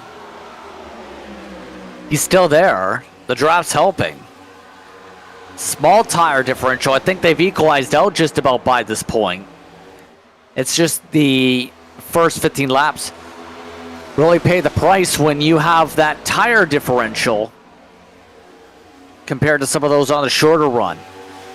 So at the very least, Heitman going to score some good points as long as he doesn't have any major issues here in the stage, at least. Right now, just seems to be riding along and keeping things nice and calm. You know, it's funny. I just noticed. Take a look at 2nd, 3rd, and 4th. It's Vroman, Hoffman, Heitman. I love that they're all in the same little group. You know, we're just waiting on. I'm sorry. I love that. That's the way it is right now. That's pretty cool. Yeah, thank you. Little small noticing there. Thank you so much, DJ, our producer in the booth. Man, I don't know. That's terrible. We'll see if Delaney is going to be able to hang on for the end of the stage. I think that these 3 in the back are really setting him up. It's waiting for the right time, let him burn his stuff up, save more tire than him, keep the gap the same, and then when it's time to go, hit the gas. Let's see you turn on the jets and get gone.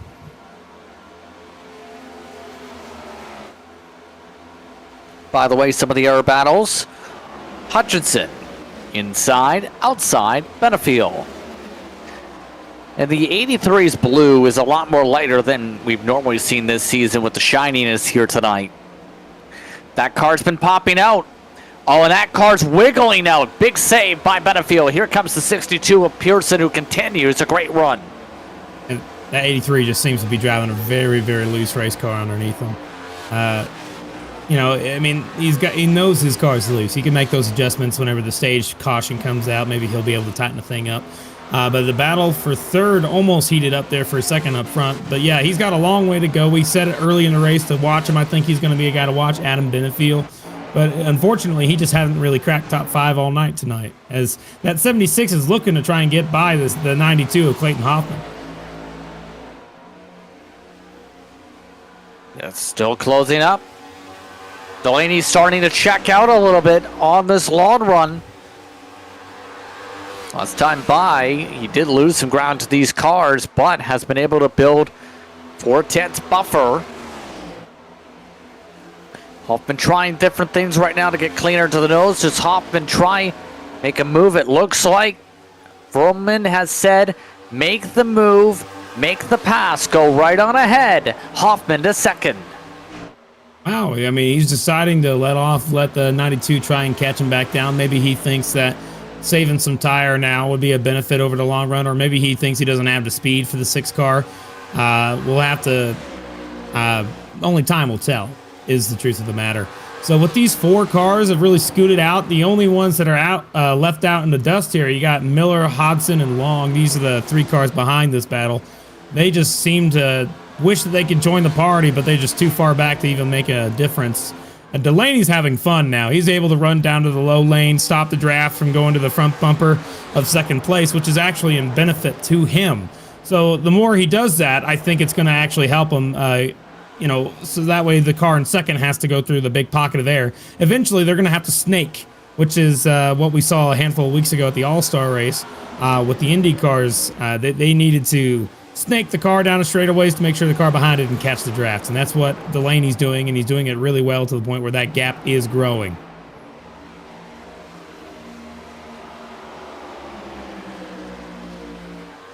Yeah. Looks like they're starting to go on the snake. Delaney's starting to swerve down the straightaways a little bit as we come up to about 11 laps to go in the stage. Gonna have to be careful on that snake. They have pulled away. These 4 cars now by almost 4 seconds from everybody else just on raw speed alone. And Delaney's just taking everyone for a ride, going lane after lane, taking them wherever he wants to go. The right choices. I mean, he's going to end up winning the stage unless he makes a major mistake or one of these guys have a little bit something in the back pocket. It's pretty hard to be able to make a move on a guy like that. But Delaney, man, he's shown so much consistency on these bigger tracks. He just came from winning the Coke 600 here in this series. I mean, with his performance here today so far, I mean, it would not be outlandish to think that this man might be able to be our first 3-time winner this season. He's showing that type of speed week in and week out, and with his performance today, I mean, he's going to be a car to beat in that 6 car. I mean, he's been up front all day, and he's been able to be there when he needs to be. Right now, currently leading with only 9 laps to go in the stage. He's got a good shot.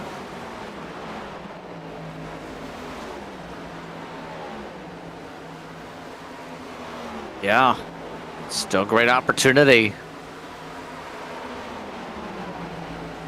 But they're going to come up in some lap cars right here. Out of turn number 4, there's a few lap cars that they're going to be coming up on. I accidentally, I happened to look back and see that. I think that they're going to run into lap traffic. It's not going to be a large amount of lap traffic. I saw a total of 3 cars, I believe, in the group. So just keep that in mind whenever they catch the back bumper. That's going to bring some dirty air to Delaney, and I think that's going to be entertaining to see how he's going to be able to navigate it as he gets down, does the snake again down the back straightaway.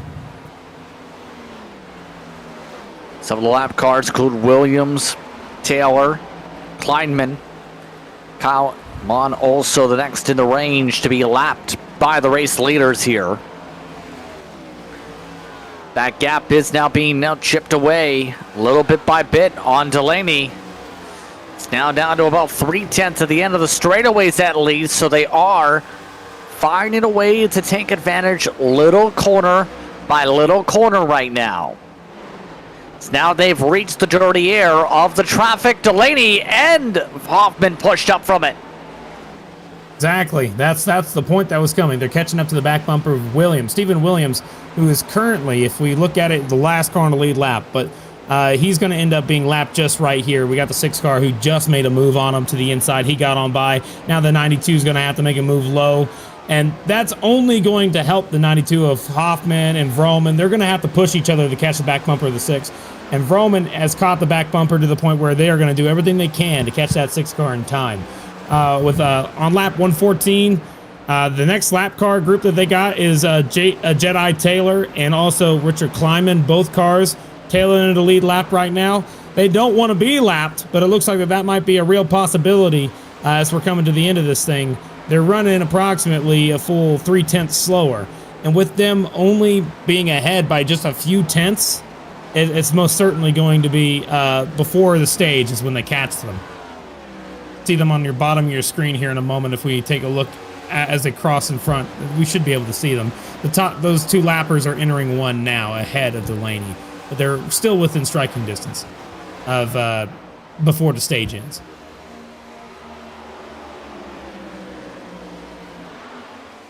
Coming up to 5 laps to go in the stage as this race has been slowly but surely zipping on through here. Michigan races, especially the NISs, used to be known for going so quick.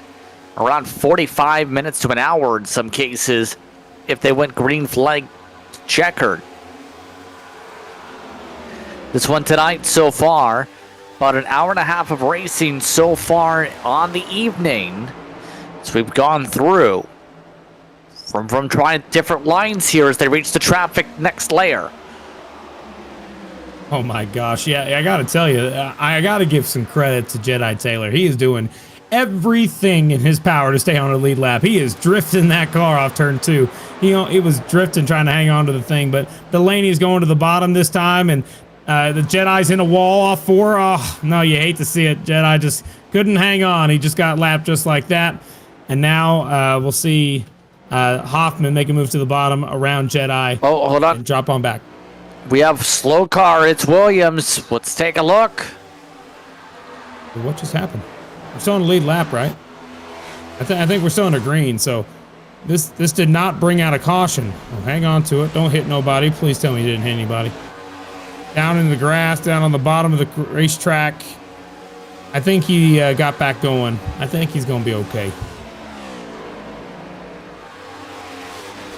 He ended up coming down to pit road this last time by, so it's not looking great for him. He had already been lapped this run, so not the greatest of stints for the 98. He has completed service, so something's gone wrong with the tires. All of this as well. Taylor's not making it easy back there. The leaders have gone on by, at least the top 3 have. Taylor has been in a send battle for the lucky dog, just sent himself on the wall and lost it to the 58. There's not really much battling other than for this lucky dog. Jedi tried everything he could to get on by, but it just didn't seem to work. He's got to be able to catch back up. Maybe it's over, maybe it's not, but they got a big gap here. I always like looking at the lucky dog battle. That always seems to be the most feisty because you got cars that may not be handling the best. Up front, you got cars that battle with good handling. These cars have even tire wear. The setups are dialed in. But when you got that lucky dog battle, man, they're doing everything. Those things may not be driving good at all. But it's fun to see him battle like that. Jedi's in a wall again. He's in a wall off turn 2. And he just cannot seem to get out of the wall every single corner. It's Dyson sliding that thing right in front of the 28 car. Wow. He's showing that he can do both NASCAR and drift car. That's pretty neat. I like watching that. On a couple laps now in the stage now. In fact, coming to 1 to go in the stage this time by. Right now that second pack has been able to close up to Derek Heitman, who's been on his own adrift by 2 seconds this run. Ralph Hutchinson currently holding on to the last of the stage marks here in Michigan. Good run built up to be able to hold on in front of Hodgson. Meanwhile, by Matthew Long. Poke outside, Hutchinson in the backdrop trying to battle. They're 3 wide for the last spot for stage points. Pearson right now holds on to it. Now he takes the high side. Delaney takes stage 2. The battle for 10th is on. Pearson better run high side. Will get the last stage point of stage number 2. Delaney, Hoffman, Vroman, Heitman, Miller, Dyson, Long, Hansen, Benefiel, and Pearson are how they line up. So the 6 gets the stage here at Michigan. We'll take a quick break. More coverage coming up.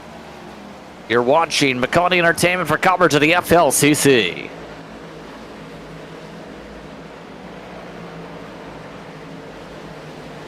want to be the best, you can't settle for the rest. For anything on iRacing, there's just one name you need, Maconi. With the launch of Maconi Entertainment and Maconi Competitive Zone alongside Maconi Setup Shop, we now provide the best of the best in setups, paint schemes, coaching, broadcasting, and event organization. With cars across all 4 license classes, we have what you need to hit the track with confidence.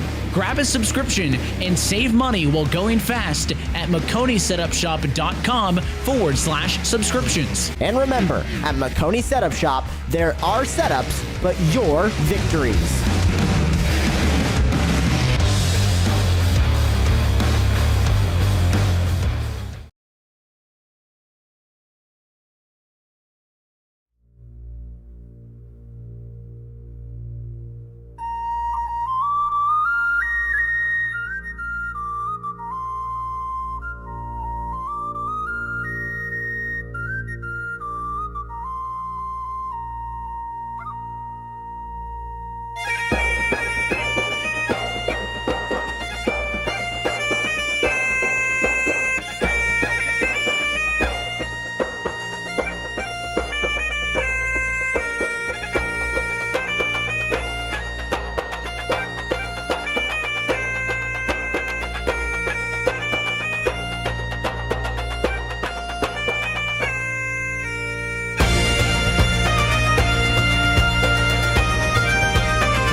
Welcome back to Michigan for more coverage of the full-length Cup Challenge, where tonight things have been going fairly smooth as we get ready for Stage 3. Just Prince alongside Kirk Mills as we get ready to go here. Jonathan Delaney picking up the stage win. Will control things up front. Vroom, followed by Hoffman, Heitman, Lawn, Dyson, Benefiel, Hodgson, Pearson, Matt DiCiani. Very quiet night. Rounds out the top 10 for the upcoming restart. So far, we have 6 drivers off the racetrack. Hunter Trueau makes it just 5 now as he just popped back out, but he's multiple laps down. Track's cooling down a little bit, just a little. Still 114 actually. I think that's actually gone up for the start. But temperatures expect to go down a little bit in the next hour or so. We'll see what happens as this race continues to go for Michigan. Now we're going from now to the end of this race, all planned to go green the whole way. Got a long way to go. Delaney takes the lead spot as we have Hunter Truel getting a black flag that time by. Not entirely sure as to why. We'll have to look into that to see what the issue may have been. Perhaps it had something to do with speeding or something like that on pit road. We'll have to look. Or it could be also something else. We'll have to see. But up in the front, Delaney, Vroman, and the 76 of Heitman single themselves out as the top 3 out of turn number 4. Did see as well an EOL for Lucas Hoitzma. Oh. So, something going on in pit road in that regard for Lucas. I'll take a look. But it looks like everybody else continues to fight on. Heitman runs bottom. Slips in front of the 92, slams the door as the Toyotas go with the silent communications on radio.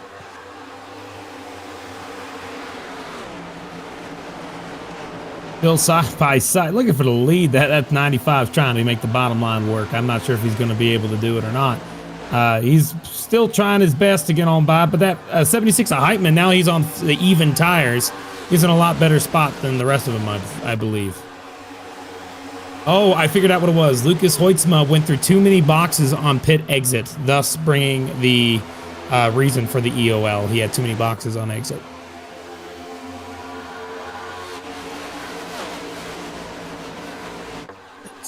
So, bit of scattering about as one driver goes very low down the back straightaway. That was Ed Ryan you've seen way down low. Everybody else staying up in the normal grooves. 3 wide as guess who's making some ground again. Carl Dodson still trying to push everything he can out of that 9 car.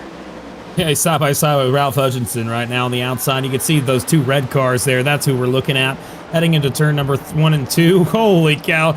Hey, let's go up to the very top. Let's go on, make it 3 and 4 wide. He's doing the same thing we saw at the beginning of the race. He's going to make his way to the front. He's just hoping that caution comes out to help him out along the way.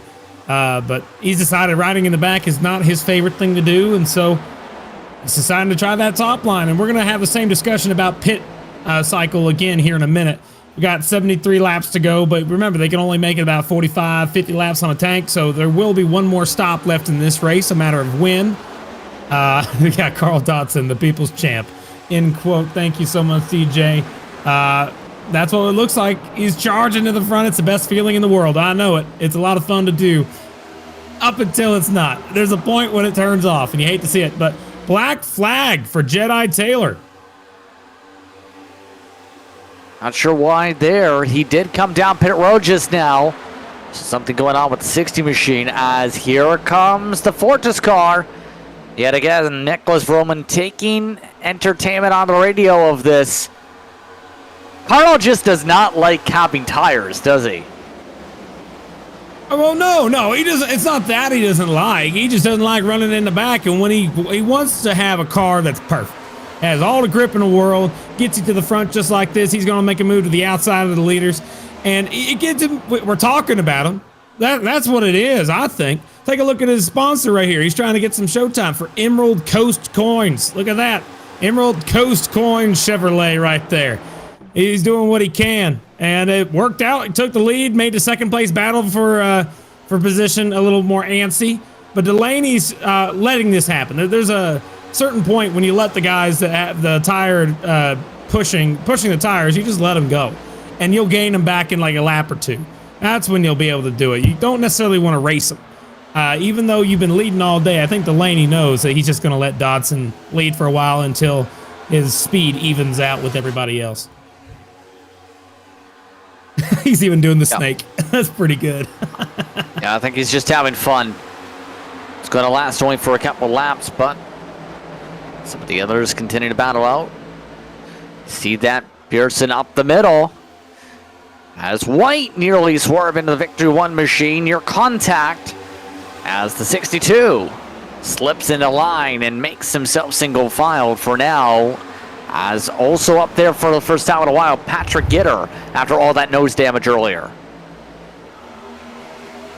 Showing that 21 still can compete at a high level week in and week out. Trying to hang on to it, but still stuck in the middle. It looks like you see Ralph Hutchinson there in the middle of these guys. Pearson, Ralph Hutchinson. We haven't seen them jump up to the top 5 quite yet all day. It's mostly been the same 5 guys up towards the front. What I will tell you is it's interesting to see Carl lead again. He's up here and he's actually doing a lot better than he did the first time around. He's running the right lines. He's once he got up here, he's decided that he's going to start saving as well, which is a smart decision. He's not pushing the car to its absolute edge. He's not sliding the thing off the corners like he did the first time round. We might see him up here a little longer than he did last time. That's going to be exciting to see if it continues for him. I mean, out of all the cars in the field, I mean, out of all of them, there's only 2 drivers that I would ever pick to do this. And that would be Carl Dodson, number 1. Number 2, Thomas Kulmacheski. That would be the other car I think do something similar to this. He does the same style. However, another sponsor that's on Dodson's car today, you can take a look on the side. He's got Country Wine and Spirits. As they're running for the lead, they're still got 3 and 4 wide battling throughout the field. The 88 Kulmacheski just not having a fast day, not able to hang on to the race car, been back in the back 20s, and he's just going to have to go back to the drawing board for this week.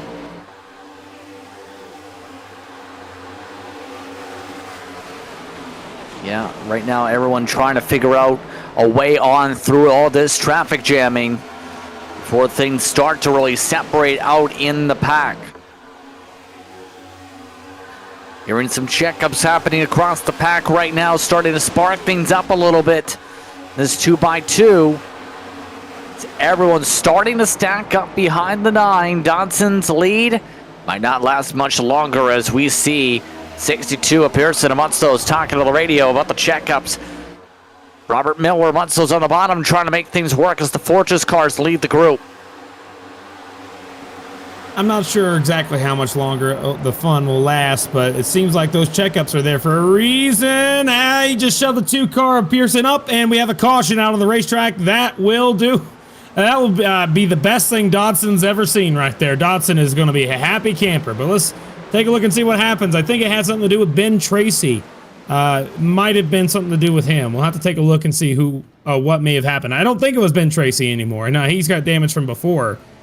But where did the caution come out? Still searching. Apologies. It's an accidental caution. Apparently, the 60 parked it and hit the wrong button.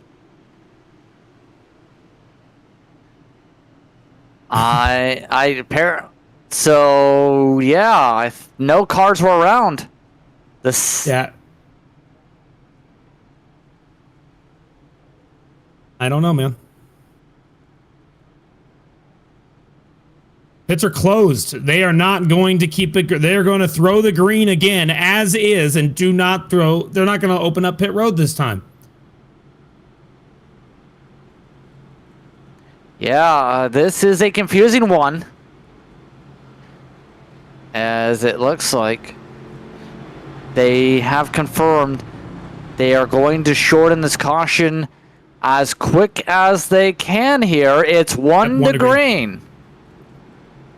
So net win for Dodson here. I mean, he's got a little burn up tire, but this cool down is helping his tires cool down a little bit. He's going to have the lead. He's choosing the top, it looks like. This is absurd. I haven't seen this out of the team all year. This is obviously a mistake. It happens. However, what I can tell you is it's something that all race directors, all race control can say. It's a very uncommon mistake, but it can happen.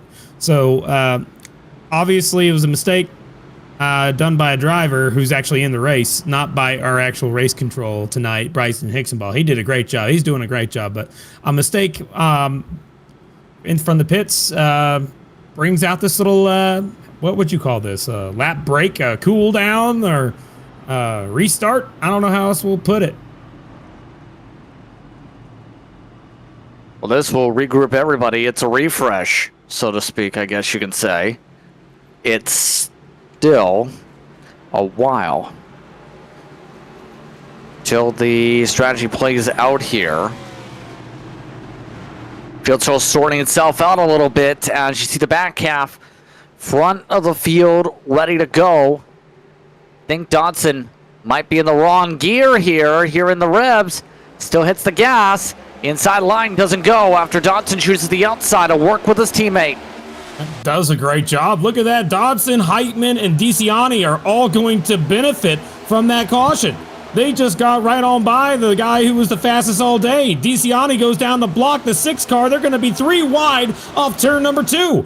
Just like that. Now, here comes Patrick Gitter. We haven't seen him all day. Gitter gets into the wall after contact with the back bumper of DeCiani. They're going to keep it straight. 76 of Heitman's pushing that Carl Dodson machine to the front and trying to have him hang on to that race car. Imagine the absolute pandemonium that would come from Carl Dodson hanging on to this lead. If he's able to make this work and still be up towards the front, it would be a huge advantage for Dodson. That'd be a huge playoff upset if he can do it all the way to the end of the race. We'll see if he's able to, as Heitman looks low, trying to make a move for the lead just like that on the bottom. Dodson's trying everything he can to hang on to this lead as they are 3 wide for third. DeCiani on the bottom, making contact with Delaney in the middle. Near contact as Delaney nearly got into the 76. Sees the line as Vroman gets squeezed by Fortis. Here comes the Conti car of Benefield now with a push. Great restart sequence for the 83 as Vroom Vroom gets moved into the top 5 again. First time up front for Gitter all race as some of these Fortis cars start to shine. 3 wide again for 4th.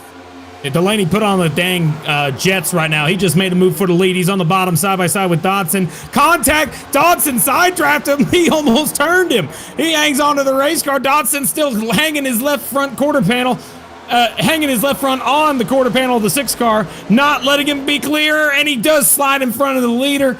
And now that will put him to the lead as Dodson tries to make a move to the bottom. He's got to run. But remember, the draft is so strong here. That 76 is going to catch up to the back bumper to the 6. But nobody wants to go with the 6. They know that 6 car is the fastest car on the racetrack. Why help him? You want to try and get on by him. Use every single advantage you can. Right now, Dodson is throwing a wrench in this entire race. And I'm here for it, man. I like it. It's entertainment right here. Dodson hanging on to the lead. Delaney wants it back, and he's trying everything he can to get it back. Everyone trying to sort things out quickly as they can. Heitman. That was close. Another push the button to say thank you for the break. Spinning in the grass on the back of the front straightaway. We got 2 cars. It looks like that we have Tanner Marty in the grass and also have, I believe that's Steven Williams, both involved in an incident. And the race director is keeping it green, even though we had a wreck exactly like this earlier in the race with Hoytsma and another car. We'll have to look at that for sure. Let's take a look. This is probably going to look very similar. Here they come off the corner and slight contact there and exactly the same thing. Both cars go spinning in the grass and this time no caution. Yeah, we stay green surprisingly. As now they look to hope for a bit better luck right now for the next time that happens in the sequence. So, looking up front though, Delaney to the lead. There goes Dodson falling back. It's almost like they don't want Dodson to win this dang thing. I tell you that. I hate seeing it. I hate it. Man, he's dropping back after contact with the wall there. Drops from the lead to second to third, and now look at this. We were talking about him earlier in the race. I said to keep an eye on him. Benefield has made his way up to the 3rd place spot, racing with Dodson side by side on the front straightaway. Yeah, right now Benefield, the highest he's run is right about now, in fact. Up to the top 3, you see him just staying focused, staying above that first seam. Conti cars now up to 2nd and 3rd in the lineup now. Remember Vroman working with Conti tonight. In terms of the team alignment, has been working with them on the radios all throughout the evening. Now it's looking to work with the 95 after the 95 has been up front all race. You know, I will give some credit here to Dodson. He's hanging up with these top 5 guys better than he did the first time round. He's sitting in 3rd now, but the top 2 guys, Delaney and Vroman, they're going to still battle it out pretty hard for this top spot. Heitman has kind of gotten stuck behind Adam.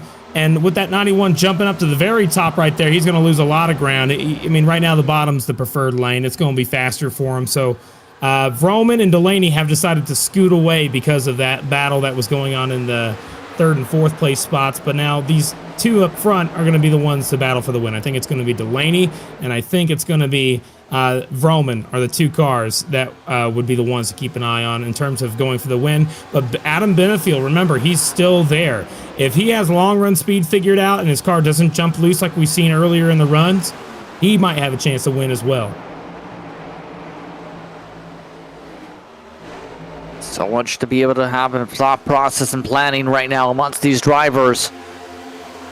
Still plenty of laps to work with as Dodson drifts further and further back. Not as aggressive as earlier, but he's still 2/10 off the pace of some of the leaders around him at the moment. Just see that car struggling. There it goes. Snaps loose. There goes the momentum. Now the right rear tire's inflamed. Yeah, you know, it hurts your heart when you see it, but you knew it's coming. It's just unfortunate. You have to get to the front somehow. When you turn on the jets to do it, car just can't handle it. And I mean, if everybody did that, I think it'd be interesting. I mean, if there was a 100% rule where you're not allowed to save anything, that we can't never enforce it, which is the sad truth of the matter. But if that were a case and you had a whole group of guys that chose to just go 100% the whole way, it might work out for them. But unfortunately, we got folks that know exactly what they're doing in terms of making sure the tires last the entire distance. It's a smart thing. It's not a bad thing. It's just would be interesting to see a race where everybody just chooses not to save and decides to go hard the whole time and see what happens. Keeping that in mind for a future date, but everybody is single filed out for the majority of the top 15. So the only battle I'm seeing side by side right now is with Robert Miller on the bottom of the racetrack, battling with Matthew Long. He gets by him, and same thing with Patrick Gitter, goes right on by both of them. Going to slide up behind Dodson. See the pack starting to separate out a little bit with this. Gonna have to get to work quickly if they want to keep the draft. Murray, good job keeping up with the pack this time as he gets the power down. Into the wall goes the 7. A little bit too hard on the push.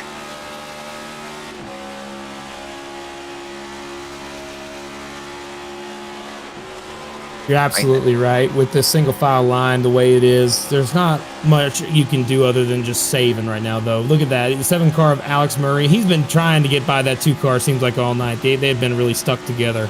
Just can't seem to quite get the job done. He's stuck behind that Ford right there. Can't seem to get on by. And this battle here, again, is only for the 7th place spot. So it's still a top 10 finish for him if they can hang on to it. Considering that we got just a handful of laps to go. We're coming up to 50 to go, 51 laps go when they cross the stripe. It's going to be start thinking about pit stops here in about, I'd say, considering that we restarted on lap 120, we had 80 to go. That would put us around 10 laps from pit stops. So if we cut it right in half, that would be the plan. We want to do that, as it looks like that Carl Dodson had a mistake that was not liked over the radio. Let's take a look and see what happened here. See him on the bottom, 3 wide. He's already called, he's pitting. On the radio, he's coming on down as, see, held his line, 10 comes down, expect him to go lower. Now that he knows he's only going to drop back from here, he has to pit. He has to. He's doing the right thing. I mean, in his point right here, I would have pitted the moment I lost the lead. Oh my goodness, he did not quite make it in. So he missed his stop. He's going to have to back up, fix the car. It's going to... Oh, oh man, you hate to see it. That just did not work out for him in terms of the pit stop. One thing after another going bad for Dodson.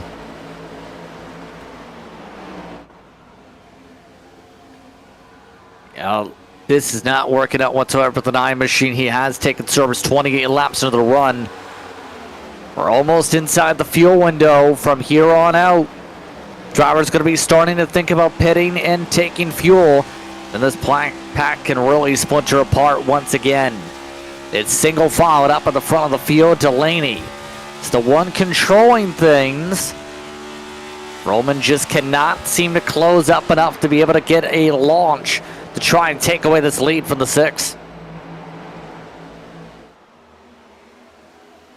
Yep, not quite able to do it. And the 6 car is showing dominance right now. He has the ability to win this race. He's got the fastest car. I mean, that's what it looks like. He might not have the fastest lap on the racetrack, but in terms of long run, he is just demolishing everybody else. And they're stuck in a single file line. And with that dirty air, it doesn't help them either. You can see some of them starting to swing out, similar to like how just the line itself just seems to curve out, trying to grab every ounce of that fresh air you can get to the front of the car. And you don't want to be the first side-by-side pack that loses the draft. That's the goal right now. Do not be the first one that loses the draft, because we saw earlier how that happens. The 2 lead packs separate after a time. So you just don't want to be that driver that does that. One guy I am impressed with, I do want to mention, as these guys are still battling side-by-side, but in front of them, DeCiani. Great improvement over the last handful of runs. He was running back 10s for a while, but now he's sitting here in 6th. He's on the tail end of the Hoffman machine, and he has a chance to be able to do something really great, which is possibly getting a top 5 today if he's able to hang on and probably get one more spot. We'll see how it runs for him with the pit cycle when it does start. At a moment there with Murray, it looks like, and Ralph Hutchinson. Let's take a look and see what was going on. Outside for Murray, decides to go up all the way up against the wall. That's a really high line. Interesting choice. He gets into the wall, still loose, hangs on to the thing, hits the wall again, and he's just dropping back like a rock. Note to everybody, do not ride the top line. It is not the line you want to get in. That is the lesson learned from that mistake. Out wall contact. Puts him on behind. Dropping Murray back around 15th position yet again as a result of that situation. So he tries to recover things. We are officially in the window. Green light on fuel from here as White communicates on the radio. Here comes, look up front. Here comes Robert Miller trying to attack DeCiani. Miller zips by for 6th. I think Miller was saving something this entire time, because he kind of dropped back pretty far. I was surprised to see how far back he went. But now he's hit the jets and he's going towards the front. This is his goal now. I think that we're going to see that. 76 of Heitman also may be doing the same thing. He decided it's go time. You want to get the best position you can before you decide to make any pit stops. So pushing hard now is the plan. You got to push hard now until you absolutely have to pit, or you can feel the tires going out from underneath you, in which case then you pit the moment you can and just take what you got. Get some tires and try to outlast them. I think that 76 is going to be thinking about constantly what happened when he short pitted before. I think that that's going to help him on the long run. We'll have to see. But he just made a move, got past Adam Benefiel, moves up to 3rd, and the battle for the lead, and every corner, Vroman's making me think he's going to make a move, but it immediately pulls right back in behind the 6 car Delaney every time. God, just all lockstep and giraffe locked right now. The only drivers making moves are the Altus cars. Hoffman inside. Now trying to make the move for 4th. Can Miller follow in the hole? That's the thing. Miller going to try it. Miller going to work and push the 92. I think it's his best interest to be pushing the car that's actually trying to make the move. So that way they can keep trying to make a hole for you to go through every time that you're racing them. I think that's going to be a benefit. We'll see. Again, we're on lap 159 when they cross the stripe. That means we're going to have 42 laps to go. With that in mind, we're just 2 laps away from halfway between the end of the stage and the end of the race. So with that in mind, Devin Medeiros has come down. Got Billy Brickley coming down pit road, and a few others are going to start coming down now. This is a good time if you want to short pit. You can short pit 2-3 laps and still be a similar pace. We saw that with the 76 as Derek Heitman.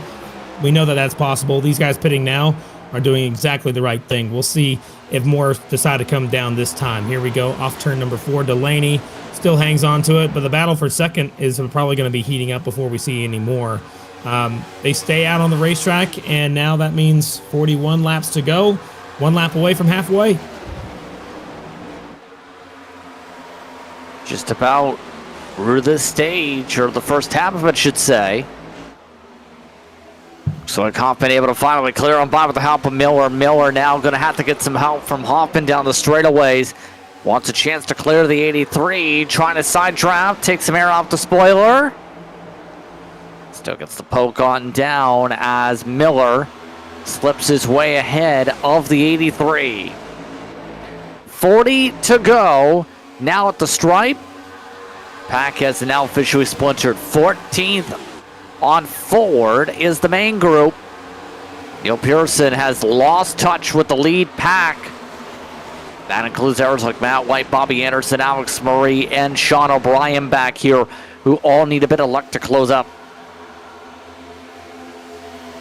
Oh, I mean, you need a little bit of luck to win a race, that's for sure. That's true. Now, I don't know if there's any like mentality around two tires. I don't think that's going to be the way to go. We saw it earlier. One car tried to take two, and it just didn't work. Maybe a car with a faster setup might be somebody that could pull it off, but you would have to stay out there a lot longer, and I don't think it'd be worth the payoff. So, considering how much faster fresh tires are than old tires, it just makes more sense to be pitting with everybody when everybody comes down. It's going to be your best bet, or pit early. Those are your only two choices that you necessarily have. These guys have stayed out an extra lap here, so those cars that came down a lap or two before halfway in that run, I mean, it's a benefit to them. They're going to be gaining seconds on everybody they were running around. As a new leader emerges, take a look at that 95. He just blew on by that 6-car Delaney. Not sure entirely why that was so easy for him. Normally, that's not the move to keep it easy, but the 76 of Heitman blocks in Delaney, essentially, making him stuck up against the wall. So Roman able to take the lead. Heitman in his Fortress machine, trying to make the move inside also. Kind of cut alongside, now goes back to the drafting group. Now the top 7 have broken away from Dyson and company.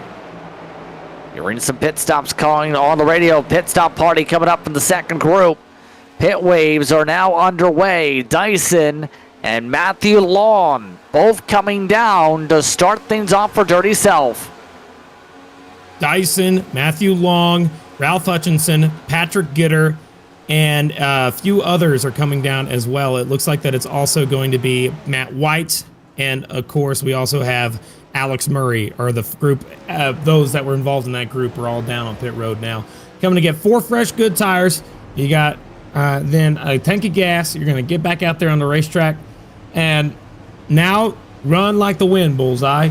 You're going to have about a lap to be able to make more time on everybody else, as all the leaders are coming in this time by as well. Coming off turn 4, you can see Heitman, he's coming down, and that's the first one out of the lead pack that's coming down, along with DeCiani. So Heitman and DeCiani both are down, along with Lucas Hoytsma, Nolan Hodson. You got the Jacob Simpson also coming down, Bobby Anderson, Neil Pearson, Sean O'Brien Jr., a few other guys coming down, Thomas Kulmacheski as well. They're all going to be trying to get some fuel and gas, but Ralph Hutchinson, we've seen this the last handful of weeks, too fast on pit road on the money stop. You hate to see it, but that problem seems to be happening more often than not. At the leaders coming down pit road now, 3 more. Here comes Delaney. Delaney is so loose, my goodness. Hang on to it, buddy. Almost had a speeding penalty on pit road. I think they all made it. We'll have to make sure of that. But Roman, Delaney, and Adam Benefiel all join pit road. More drivers able to come down to their wave of stops. Only the Altus cars going further. They've already indicated they're coming down next time by. So we'll see where the separation now lies with the speed. There was an overshot for the 95. This is not good for Vroman. Vroman going to lose some ground as a result, as Benefiel gets the edge out of all of them. Yeah, just like that. Look at that. He beat him on pit road entry speed, on exit speed. He did not beat him in terms of the pit times. They were rather similar. However, it just got into the back box quicker, and he's going to end up having the lead when they come off turn 4 here. Let's see, down the back straightaway, actually. Here comes DeCiani and Heitman, just like that. Heitman, I think, is going to end up taking the... DeCiani's going to take the lead. He's going to be side by side with Adam Benefiel. This will be for the eventual race win once everybody comes down pit road. That 4-car DeCiani, wow, man, that's amazing. It worked out for him coming down a few laps sooner. We can take a look at the stint to figure out the exact number. Let's take a look at that if we have the opportunity. Let's see his stint just to make sure if we have the option. I think we do. Right there, you can see right there, Tracy's still out there, Hoffman. There you go. DeCiani is on 2-lap run versus Benefiel's 1. So he only has 2-lap fresher tires. So it's not much, but it worked. It got him to the point where he's in a position to do well. Same thing with Andrew Dyson in the 4-car. 4 cars out there. I think Dyson's going to end up having the lead. But Dyson also came down a little sooner, a lap sooner than DeCiani. So that's even more strategy played into this. I think the earlier you pit, the better it will be. And it looked like DeCiani and Dyson have a strategy again to where they have a chance to win today. Dyson won last week on strategy on fuel mileage. Let's see if it works this week on tires. Interesting play being made here as you see the packs form up. Only Tracy staying out as mentioned. DeCiani looking for the run. Matt DeCiani trying to clear, has some help from Heitman. Looks like it's going to be Dyson for now getting the run, and he's got some draft over Tanner Marty's car as they get all sorted out up front. So an interesting play from some of these drivers to gain some time, working out for many. Matt DeCiani has been quiet all night, trying to make himself loud right now, still trying to make the move for the net lead. He's got a lot of speed in that car every single week. That's why he's the best car out there in terms of points without a win. But he's on the bottom trying to make a move on Dyson, our last week's winner, who's trying to go for 2 for 2. And then, of course, Delaney back there in that Mountain Dew car. He won at the Coke 600 3 weeks ago. He's trying to win another one to become the first 3-time race winner this season. He's caught up to the back bumper of the 41, and he has gotten by the 4-car, making a move to the bottom, and he is going to take that lead away as Tanner Marty goes by on the outside lap car. He is gone. Delaney takes the lead. Your top 3 is now Delaney, Dyson, and then you got DeCiani, Heitman. So there you go. It sounds like a little like a tongue twister as well there. Ben Tracy still hoping and praying for a caution. Needs it right now. And it looks like he'll come on down and sacrifice the race lead. Caution! Caution! Oh my gosh. Yeah, caution just came out right when he pitted. Huge for or what was his name? Tracy. Tracy's going to have the freshest tires in the field. And it works. He's going to stay on the lead lap. He might start in the back, but he's going to have fresher tires. And that's going to be interesting to see what happened. Let's see what happened here. Bit of a stack up. Medeiros, Pearson, O'Brien. And that causes 2 of them to spin. Now let's take a look at that again. I think that 20 car, we'll have to see exactly what may have caused that incident exactly. I mean, you hate seeing it. Coming off turn 4. Oh, 20 car put the 62 on the wall there. Blinked out at the same time. You can tell Neil Pearson's not happy about it. He's going to try and catch him back down here. He goes to the inside, and he gives him a shot. Yeah, that's probably, I'm going to say it. That was, we'll have to see what the 65 was doing. I want to see that first. Can we go on board with the 65 as well? Sean O'Brien Jr., I think that would be a tall tale sign to tell us everything we need to see right there. If we go on board with him, we should be able to see what was going down. All right, so this was after the blink out in the contact, the 62 there. They're going to go into the corner here. And yeah, he wasn't even near him when he made the contact. Yeah, so that was most certainly retribution for the putting him in the wall earlier. You hate to see it. And we have split strategy. At least 6-7 cars stay out. Some of those much 13-lap old tires. Everybody else coming on down. We'll see how many electrical 2 tires. It looks like the answer is DeCiani, Roman, Getter, many others electing to roll the dice for some track position. You know, one car that I'm thinking about here that was going to benefit from this was Tracy. However, he came back down pit road to join these guys, so that will be a net negative for him. But he'll stay on the lead lap, which is a benefit. Just unfortunate situation for him and his team. But now, you're right, split strategy. Look up front. Look at these guys. Lucas Hoytsma, he was involved in that accident that brought out the caution earlier here tonight. Got Nolan Hodson. He's been doing well all night in the top group. You got Jonathan Delaney now coming out of the pits here, I believe. He most certainly came down. It's going to be interesting to see how the last 30 laps of this race will turn out. It's going to be a lot of fun. So a big change in how things have now gone as a result. Lucas Hoytsma, going to be interesting to see if he holds up. We've seen the old tires fade a little bit before with some of the separation. Hodgson, Hoffman, Miller, Brickley, Mesnard, Sander, all taking a chance here. And the 97 said they'll take the top, it sounds like. This is going to be tricky. This is where those extra tire sets really come into play here. Some drivers going to be down to their final sets here, or down to their second to last set in this restart. I think that the number one thing here is that these guys, if they have an extra set in the pits, you kind of want to see them go green, have a 10-lap run or something, and then a caution come out. They can come down and get that last set. Or that's what these guys like the 97, the 12, these guys, I mean, they might not have an extra set, or they might just have one more set left, or whatever it may be, and they want to save it for the right time. They think that the reckon's not over yet. We'll have to see what their strategy might turn out to be, considering that it's about making it to the end, and we got a lot of cars that may not have the fastest cars out there running up towards the front. Some cars I want to keep an eye on for this restart. I like these guys, they're great, but we got some problems with the speed difference between the guys with fresh tires and old tires.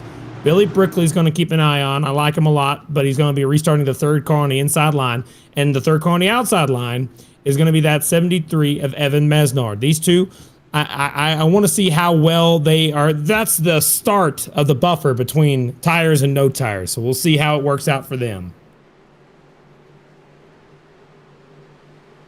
Here we go.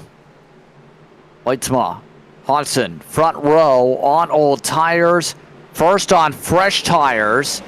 Appears to be Gitter on two. We're underway once again. 27 laps to work with. Isiani already making it 3 wide, back in the pack on the bottom of Sander here, trying to get on through.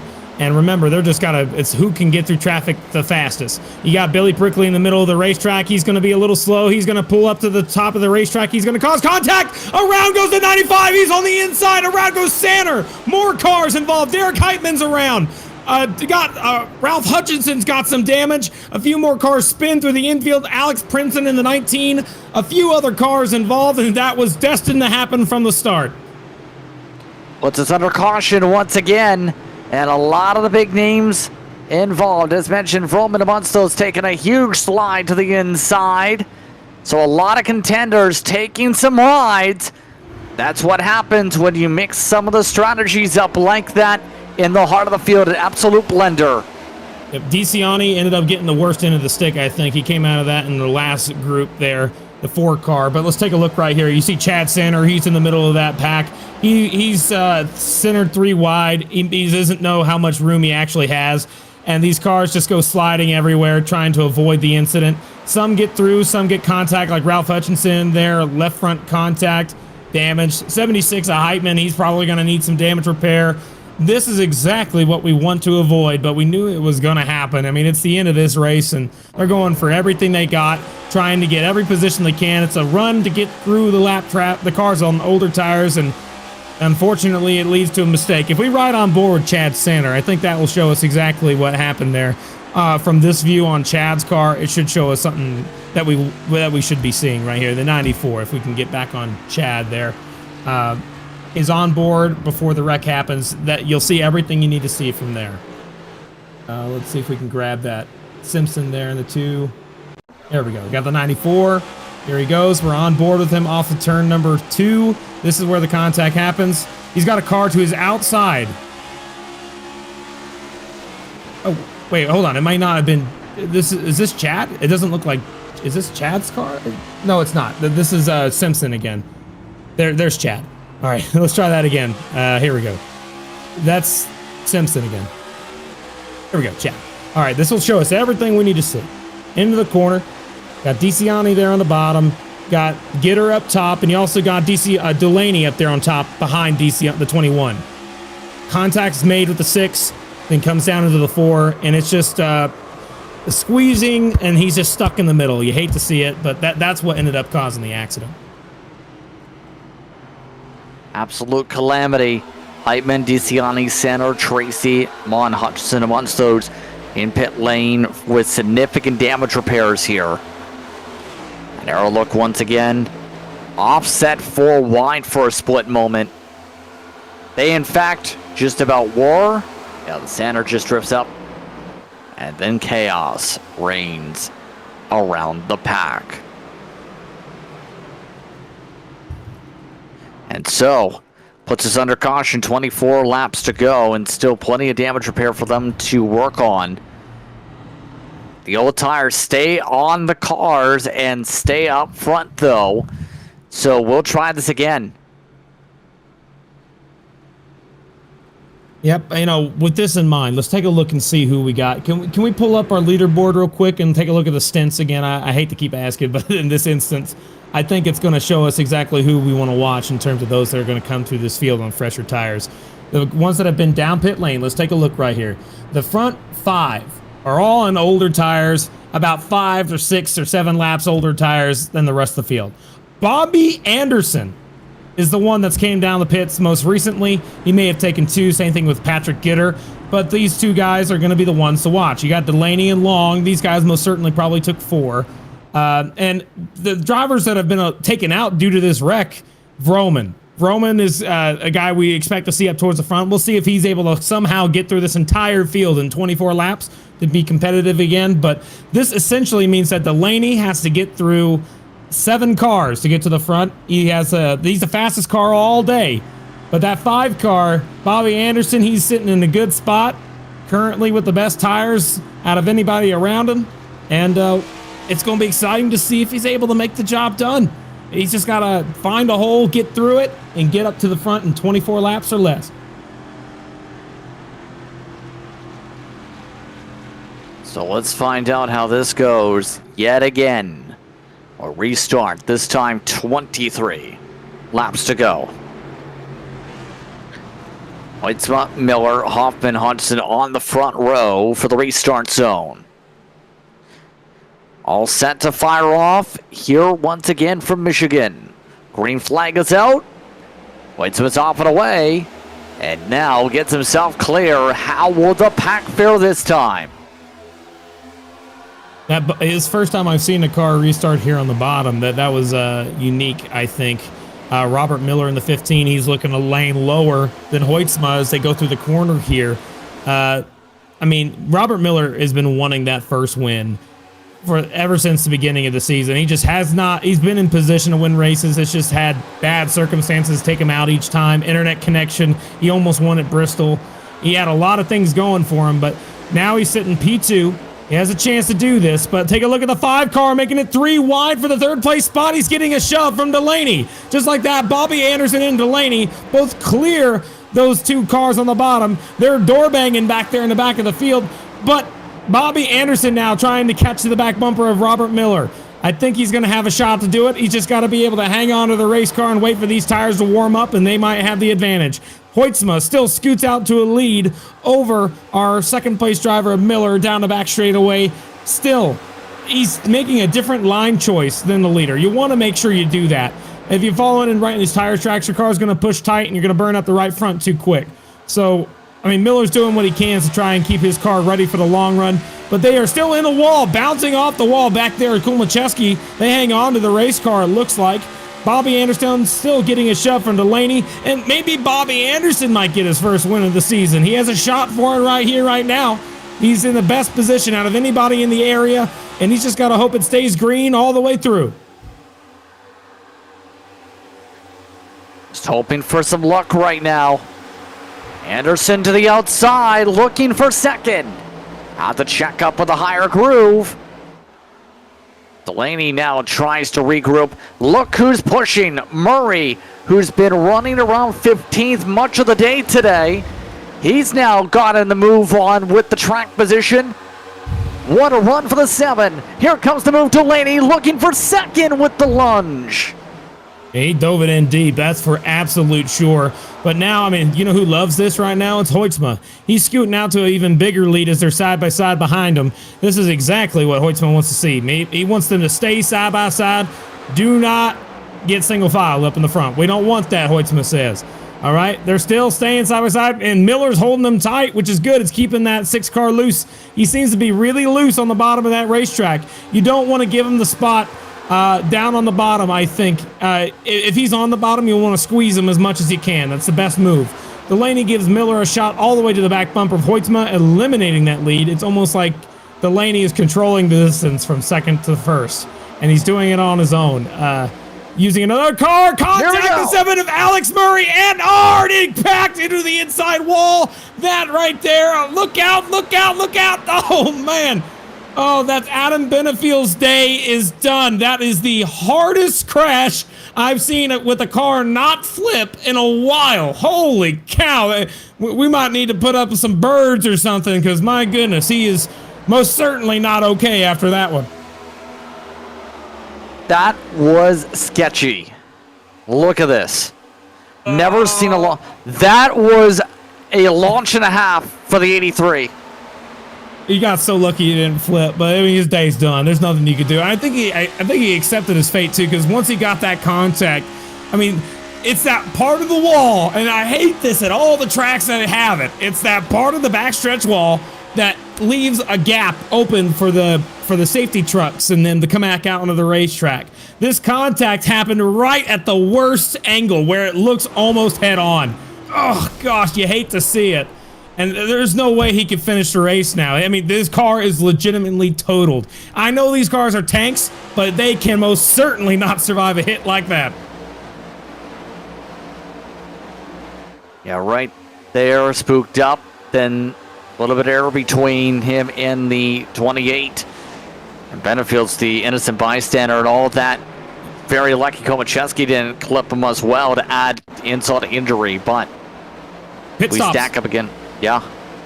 Yeah, we have Nolan Hodgson and Bobby Anderson both made moves to the pit road, but I want to look at this in slow-mo so bad. Can we look at that 83 heading to the wall in slow-mo and watch him just like go up in the air? I think that's going to be a shot that's going to be exciting to look at if we can get it.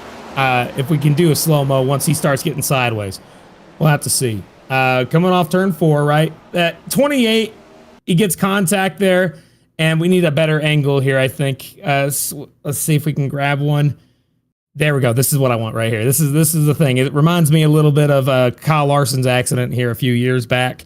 He straightens the wheel out, and I think he gets on the gas. As you can see, he's bouncing. Misses the first wall, hits that second wall, and flies back up in the air. Holy cow. You can see the hood barely holding on for life there, and that will end up doing it. But that's the biggest air time I've seen from a car not flipping. So that might be an end of season award for the wildest head-on incident we've seen all year.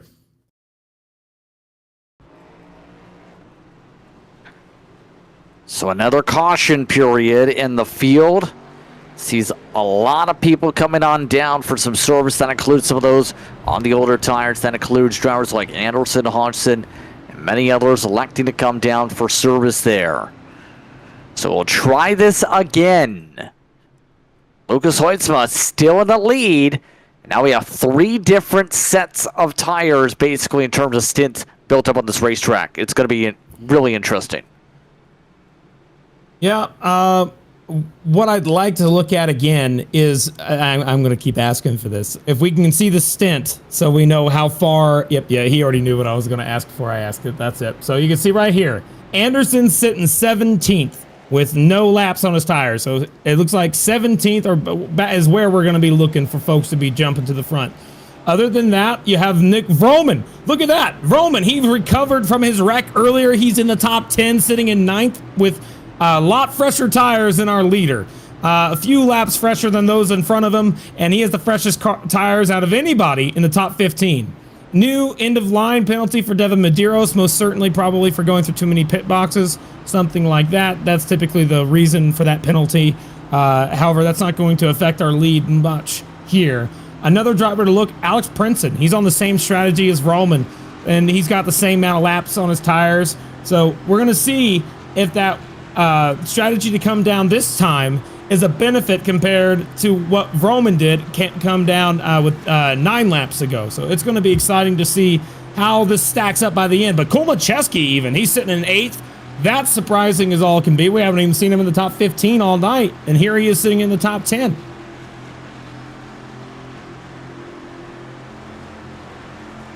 Interesting time coming in. So we'll have to see what we do here today for this field. For the race lead, 15 laps to go. Darrell's picked up an yellow penalty, this caution flag.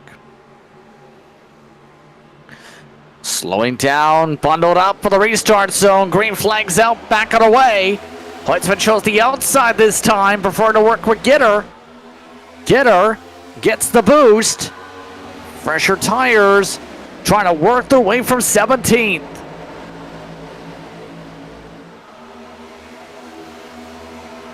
Oh, man, I don't know if Lucas knows it yet, but Gitter's going to have a big run down the back.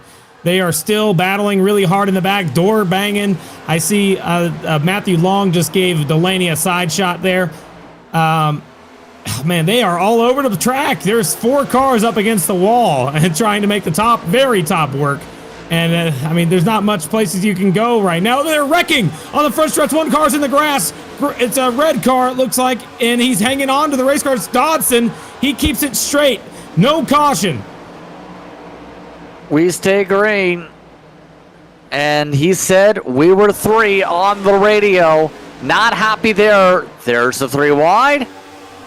He came down on the car on the bottom. Yeah, that's just right. It's they were 3 wide. That is for sure. And yet again, just crowding down on the 29. They were 4 wide for a moment, avoiding a car on the wall, but he could have came up with just a little bit. Perhaps. But up front, hey, this battle ain't over. Remember, this is for the win of the race. Patrick Gitter just sent it down to the turn 1, trying to slide up. Hoytsma sticks it in deep on the top side. This is side by side for the lead, the 21 and the 97. Still hanging on to it. He's going to come down and side draft and look at Lucas. He's doing everything he can, trying to keep the car straight. Robert Miller, oh, contact. Miller gets into the right rear quarter panel of Patrick Gitter, setting him up slightly for the corner, and he's losing a spot because of it, but they are still side by side for the lead with only 12 laps to go this time by. Matthew Long giving a giant shove to the back bumper of that 97 of Lucas Hoytsma. Caution is out, and they are wrecking on the front straightaway. It looks like Chad Sanner might be the driver involved again. We'll have to take a look at that. It is Chad Sanner sitting motionless on the front straightaway. That's the 2nd time involved in an incident, and as many cautions here. Yeah, this time DeCiani is the one who he makes contact with. Hard impact, up onto the racing surface, caution. Yeah, he was trying to be clear of the 44 Brickley. Brickley was to his outside. This is a little farther down. Brickley made it to his outside, and when he did, he pulled down trying to give him room, and he forgot the 4 was down there, and hard contact here. Man, that would be really painful IRL, but he ends up ending his race there after slight contact. Hate to see it, but you can tell right here. He's doing everything he can to hold the line, but he just forgot the 4 car was there, I think, and then just made contact, got spun around. Takes him out of the race, and that brings out yet another caution. And we're going to have a little bit of a dash to the end here. And what we need to check is, where do those guys with fresh tires end up? Where are they? We might need to talk to them, somebody here in a second, but we'll have to look at the stints before we go back green here in a little bit. Lucas Hoytsma in control of the field right now. Let's take the opportunity to speak with him on what's going through Lucas's mind. Lucas Hoytsma, do you have a copy? I do.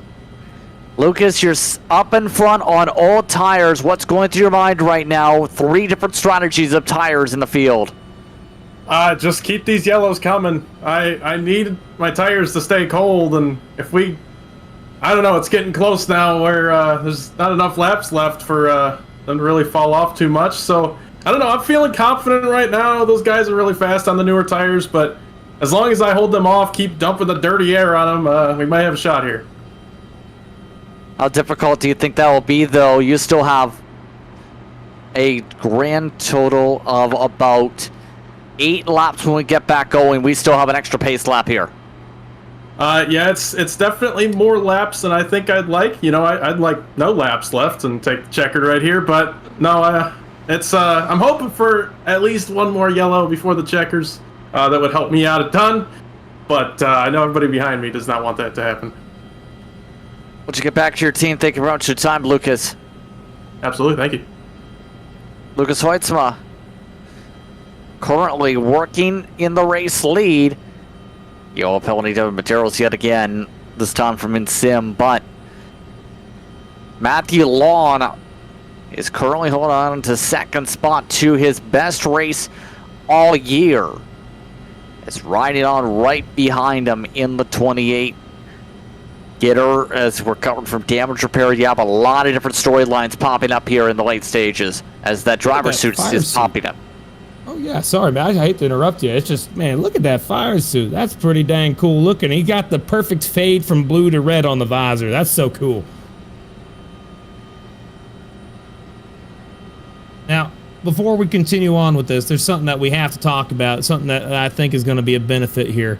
Let's pull up that leaderboard again and look at the stints. We got to see where everybody is on tires. I'm going to stress that that's going to be the number one thing I want to look at here as we're going to start doubling up. It looks like Hoitzman's going to choose the top. So we know that Hoitzman's on old tires, but who's on good, fresh ones? Davis in the 74 is the first one on the new quote-unquote tires. He's in a good spot, sitting in 12th right now. He's got to get through 12 cars to be able to make those tires matter. And he said it themselves, whenever those tires are cold, it doesn't necessarily matter how many laps you have on them. And look at Long. Long has almost 7 lap fresher tires than Hoitzma does. Dyson has 7 lap fresher tires than Hoitzma does. And same thing with everyone else further down. Nobody has as old tires as Hoitzma does. So Hoitzma's going to be on an island compared to everybody else in the group. Is it going to be something that pays off having the colder tires, or are these folks that have fresher tires going to be able to get on by over the course of this run? Track temp has stayed relatively the same 10-degree range all race, right around 110 all the way up to about 120. So in this case, it's right now sitting at 112. It's still hot, still going to be greasy, and you're going to see some moves that you can make here because the car is a lot more slidey than you would otherwise. So we're going to go to the green flag this time by, and one of these guys are going to come away with the victory. Let's see which one of them is able to make the move to do it. Here we go. 8-lap shootout. Let's find out how this goes. It is Hoitzma. It is Lawn. Green flag is out. They're stacking up on the inside. Better run for the outside by Hoitzma. Lawn now moves his way to the outside. Getter prefers the inside as they work their way through one. Oh my goodness, nobody making any crazy moves just yet, but Patrick Gitter's trying to make that bottom line work. Long's going to try and make that top line work. We haven't seen Matthew Long win a race all season. They're wrecking in the backstretch again. One car's around. That's going to bring out yet another caution, the one that Lucas Hoitzman wanted. It's Jacob Simpson. And another driver, we had another driver who I think was involved that also got DQ'd. That may be the 10 car of White. We have to make sure. Yes, it is White. The 10 car of White got disqualified from that. Matt White in the 10 car. So we'll have to take a look and see it.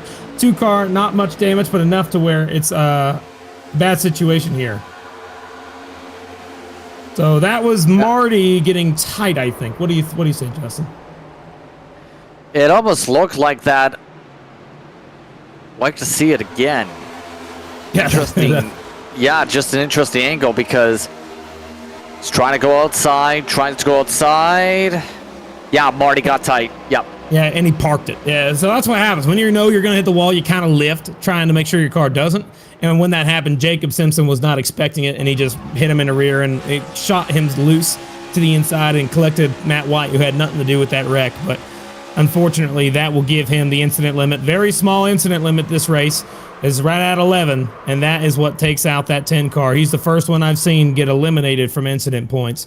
So maybe some of these guys in the back are close on that. We want to keep an eye on that for the rest of the run.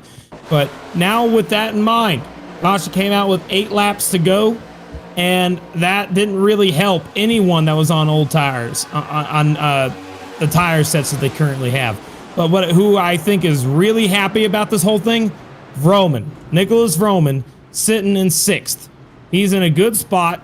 He's just ready to pounce, and I think he's going to be one to watch alongside Chris Davis in the 74. He's sitting in 11th, a little further back, but he has the freshest tires out of anybody in the top 10. So Chris Davis has got to find his way through, but Vroman's sitting in a great spot to be able to make some moves.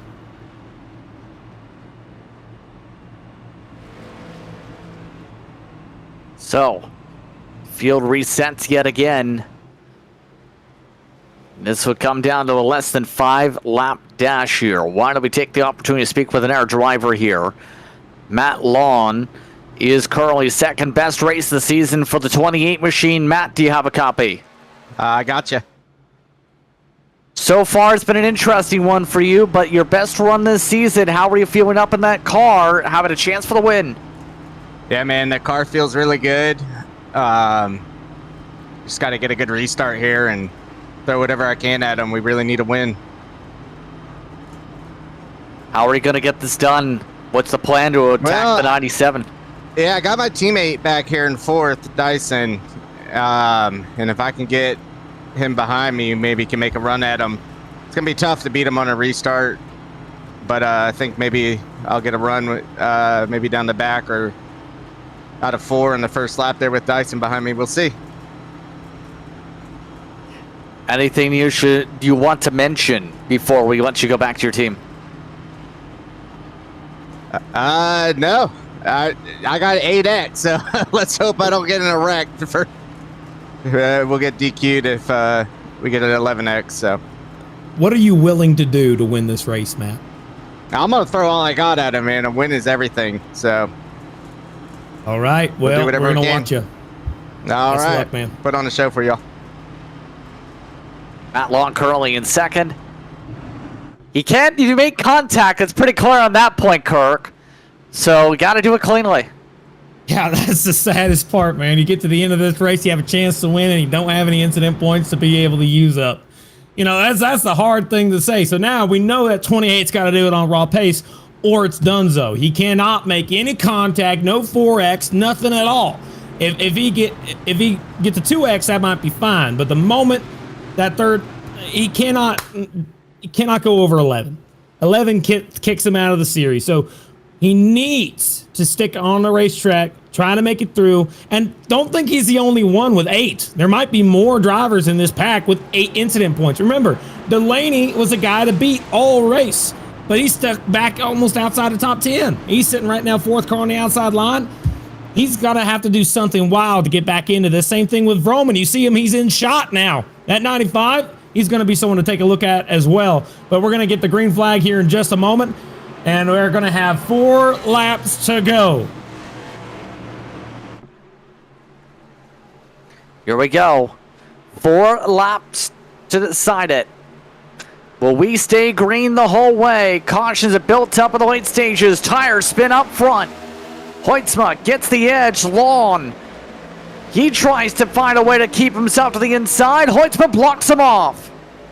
That was the best restart Long could ever have gotten. He got a good shot because Robert Miller got into the back of Patrick Gitter and gave the 28 a shot, which is giving him a chance. He's side by side for the lead out of turn number 2 for the lead up front. Still leaning on him. It's a side by side battle. Patrick Gitter's gaining ground now. He's going to give Lucas Hoytsma a shot heading into turn 3 and 4 as it looks like the 28 Matthew Long clears the 97 of Lucas Hoytsma. Patrick Gitter trying to follow him through. He's down on the bottom of the racetrack. Hoytsma is going to get a little bit of drafting help, but not much. Long drives down to try and break the draft. Hoytsma is going to come to the back bumper of Long, and he's going to try and make a move to the bottom of the racetrack with just 3 laps to go. When they come back around, it will be 2 to go. Side by side for the lead now. Long tried to top, didn't work. Hoytsma dove it in deep. 21's going to give that 28 a shot down the back. Helping out the 28. Long gets the edge. Gitter trying to wrap around the high side to take second. Hoyt's been keeping his foot in the gas though. Dyson trying to poke his way behind the Chevy. It's a battle of Chevys for second.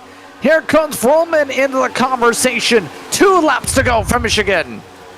Oh, baby, we're getting good. Gitter's going to have a big run here. He shoots it down to the bottom. He's going to dive it in deep. He's going to try to slide up. Not enough. He's going to have to lift. Long's going to have the lead out of turn number 2, and he gets it to the wall while doing it. He still hangs on to the race car, but here comes Dyson in the 41. Remember, he won last week. He's making a move for second to the inside of Patrick Gitter. Now he's coming up to the back bumper of his teammate in the 28 cars. They come through turns 3 and 4.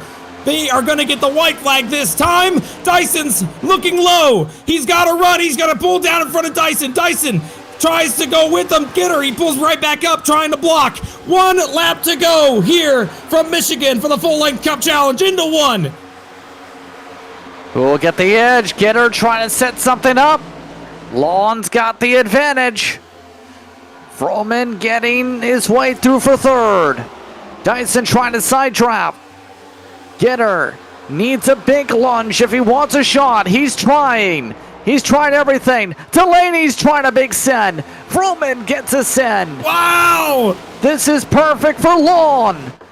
Coming up to the checkered flag, it's Matthew Lawn who gets the win at Michigan. They wreck behind them, but it's Matthew Long, baby. He gets the job done. Look at him, first-time winner this year. That 28 car from Dirty South showing them how it's done. That was awesome. Great work for that entire organization. He's over the moon. I guarantee you he is so happy. He said he was willing to do anything to win this race. Winning is everything. He goes out there, does it cleanly, does not get an incident point. He was right on the edge. One contact with a car would have taken him out, but he's able to prevail. Everyone's giving him congratulations. That 28 of Matthew Long is a winner in the full-length Cup Challenge here at Michigan. Oh, man, you got to feel so good for him. Several of his team members congratulate him on the run. A good finish. Need 4 laps at the very end to take the win tonight here at MIS. Matthew Long gets it done. That's awesome, man. I love his burnouts. Ripping it down to be able to celebrate this race victory here tonight. He's putting all the effort into it, too. Oh, how is he going to go the whole way around? Let's see it. Don't stop. Keep it going, buddy. Don't stop. Come on, let's see it. Go all the way around. That 28's still pushing. Oh, man, that's fun. You know, it's like beating a dead horse here, but there he goes. He spins it out right there. That'll do it. Man. We'll take this to a break. We come back, post-race coverage. You're watching Full-Length Cup Challenge on Maconi Entertainment.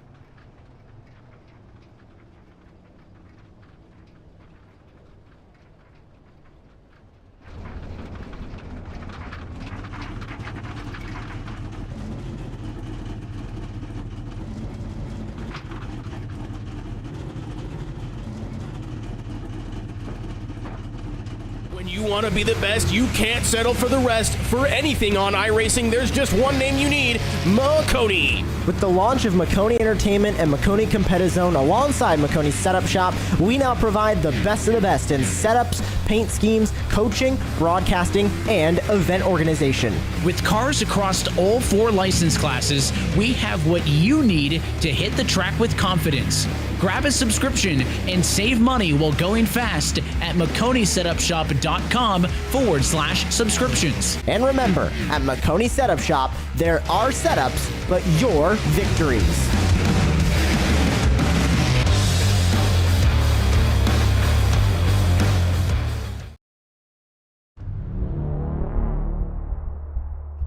Welcome back to Michigan International Speedway for tonight's coverage on Full-Length Cup Challenge. For this evening, tonight's race comes down to a flurry of cautions in the end. In the end, it's Matthew Long who picks the win over Jonathan Delaney and Patrick Gitter. We'll be talking with those drivers soon. Goes Roman and Lucas Voitsma the top 5. Dyson, O'Brien, Davis, Komacheski, Hudson the top 10. Finishing in 11th tonight, Neil Pearson, Clayton Hoffman, Matt DeCiani, Billy Brickley, Evan Mesnard, Alex Murray, Derek Heitman, Bobby Anderson, Alex Princeton, and Robert Miller round out your top 20 finishers.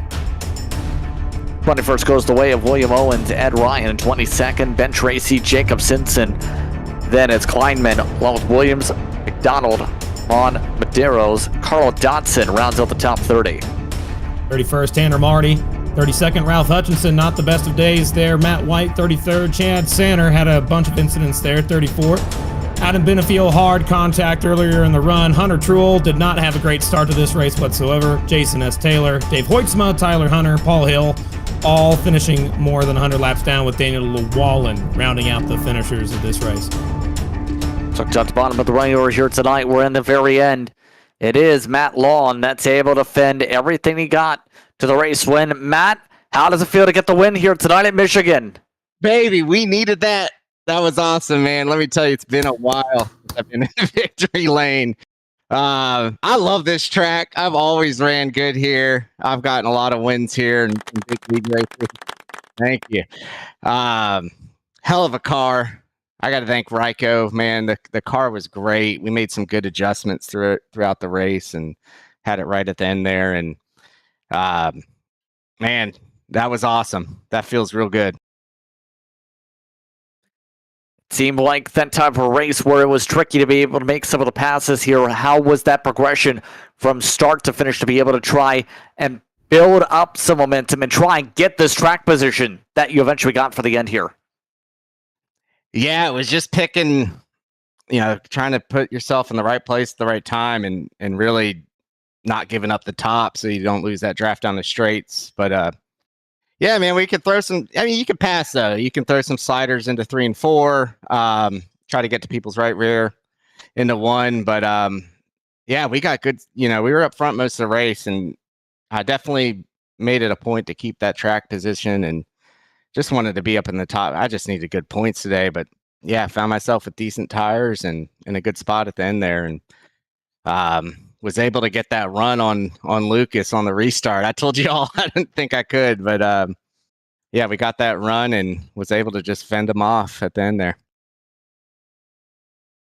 So with that being said, next week, instead of going to Mexico, we're going to Fontana. Your thoughts on California?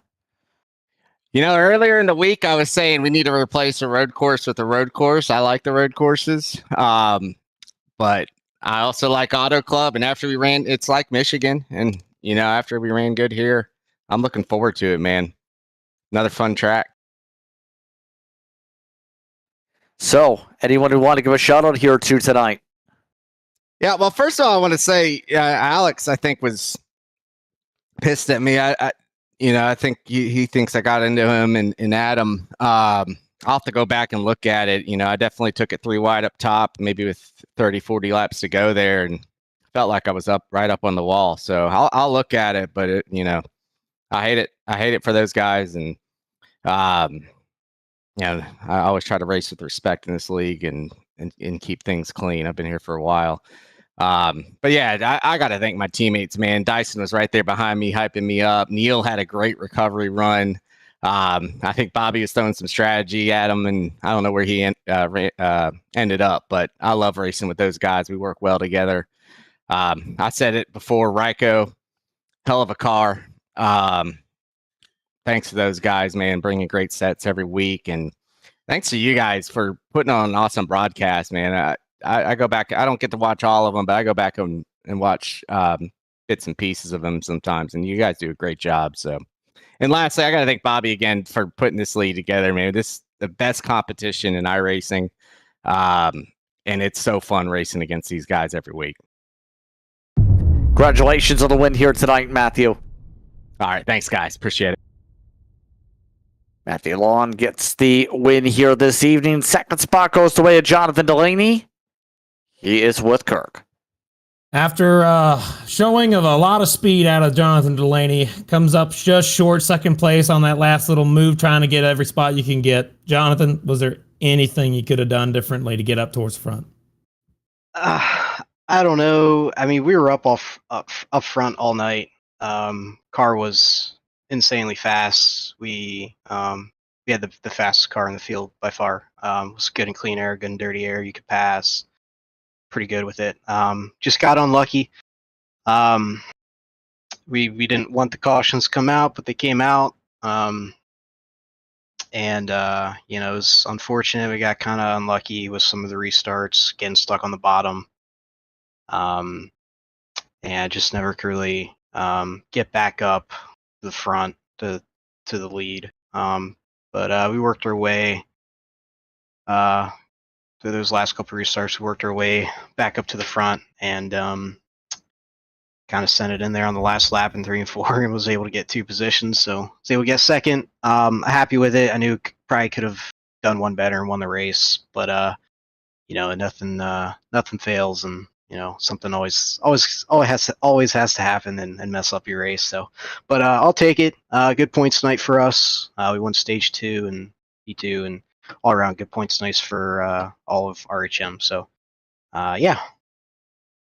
Well, that's awesome, man. I'm just happy that you got a chance to go out there and show how much speed you had, because you were absolutely the fastest car we saw out there. You're absolutely right on that statement. What I can ask you here, though, was at the end of that race, whenever you saw the cautions weren't lining up, was there anything at all that you felt like you could have done to improve your position, or was there anything at all, in terms of, you got cars in front of you, cautions going out all the time? Is there a way you could show more aggression, or were you just comfortable with trying to make safe moves so you can get up methodically up to the front instead of all at once? Anything at all? I mean, I guess there's always, after something happens, you always go back and double think of, what could I have done better? And just briefly looking over it, I probably could have made some better choices on knowing when to pass someone, or maybe even being maybe more aggressive or less aggressive on when to pass or on who to pass. I know I made a pretty is all my fault, but on the front stretch there towards one of the later restarts, kind of walled myself, kind of cleared myself across Clayton's nose. So I apologize to him about that. Wasn't one of my best moments, but it's what you got to do. I mean, this type of racing is not fun. You got to be on the top, and if you're not, you're gonna get freight trained on the bottom. But there's you don't want to be too aggressive too, and then wreck yourself or wreck someone else, and then rack up the incident points and get DQ'd. So yeah, I don't know.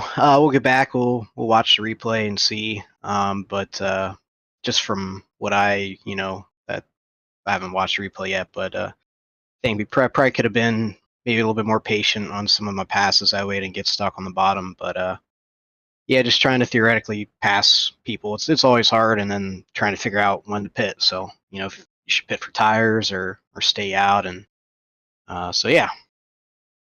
Still amazing comeback to get second here tonight. That's just something I got to tell you. It was really phenomenal to see you come back after all that adversity and bad luck. But tell me, Jonathan, anybody you want to yell at here tonight? Anybody you want to shout out?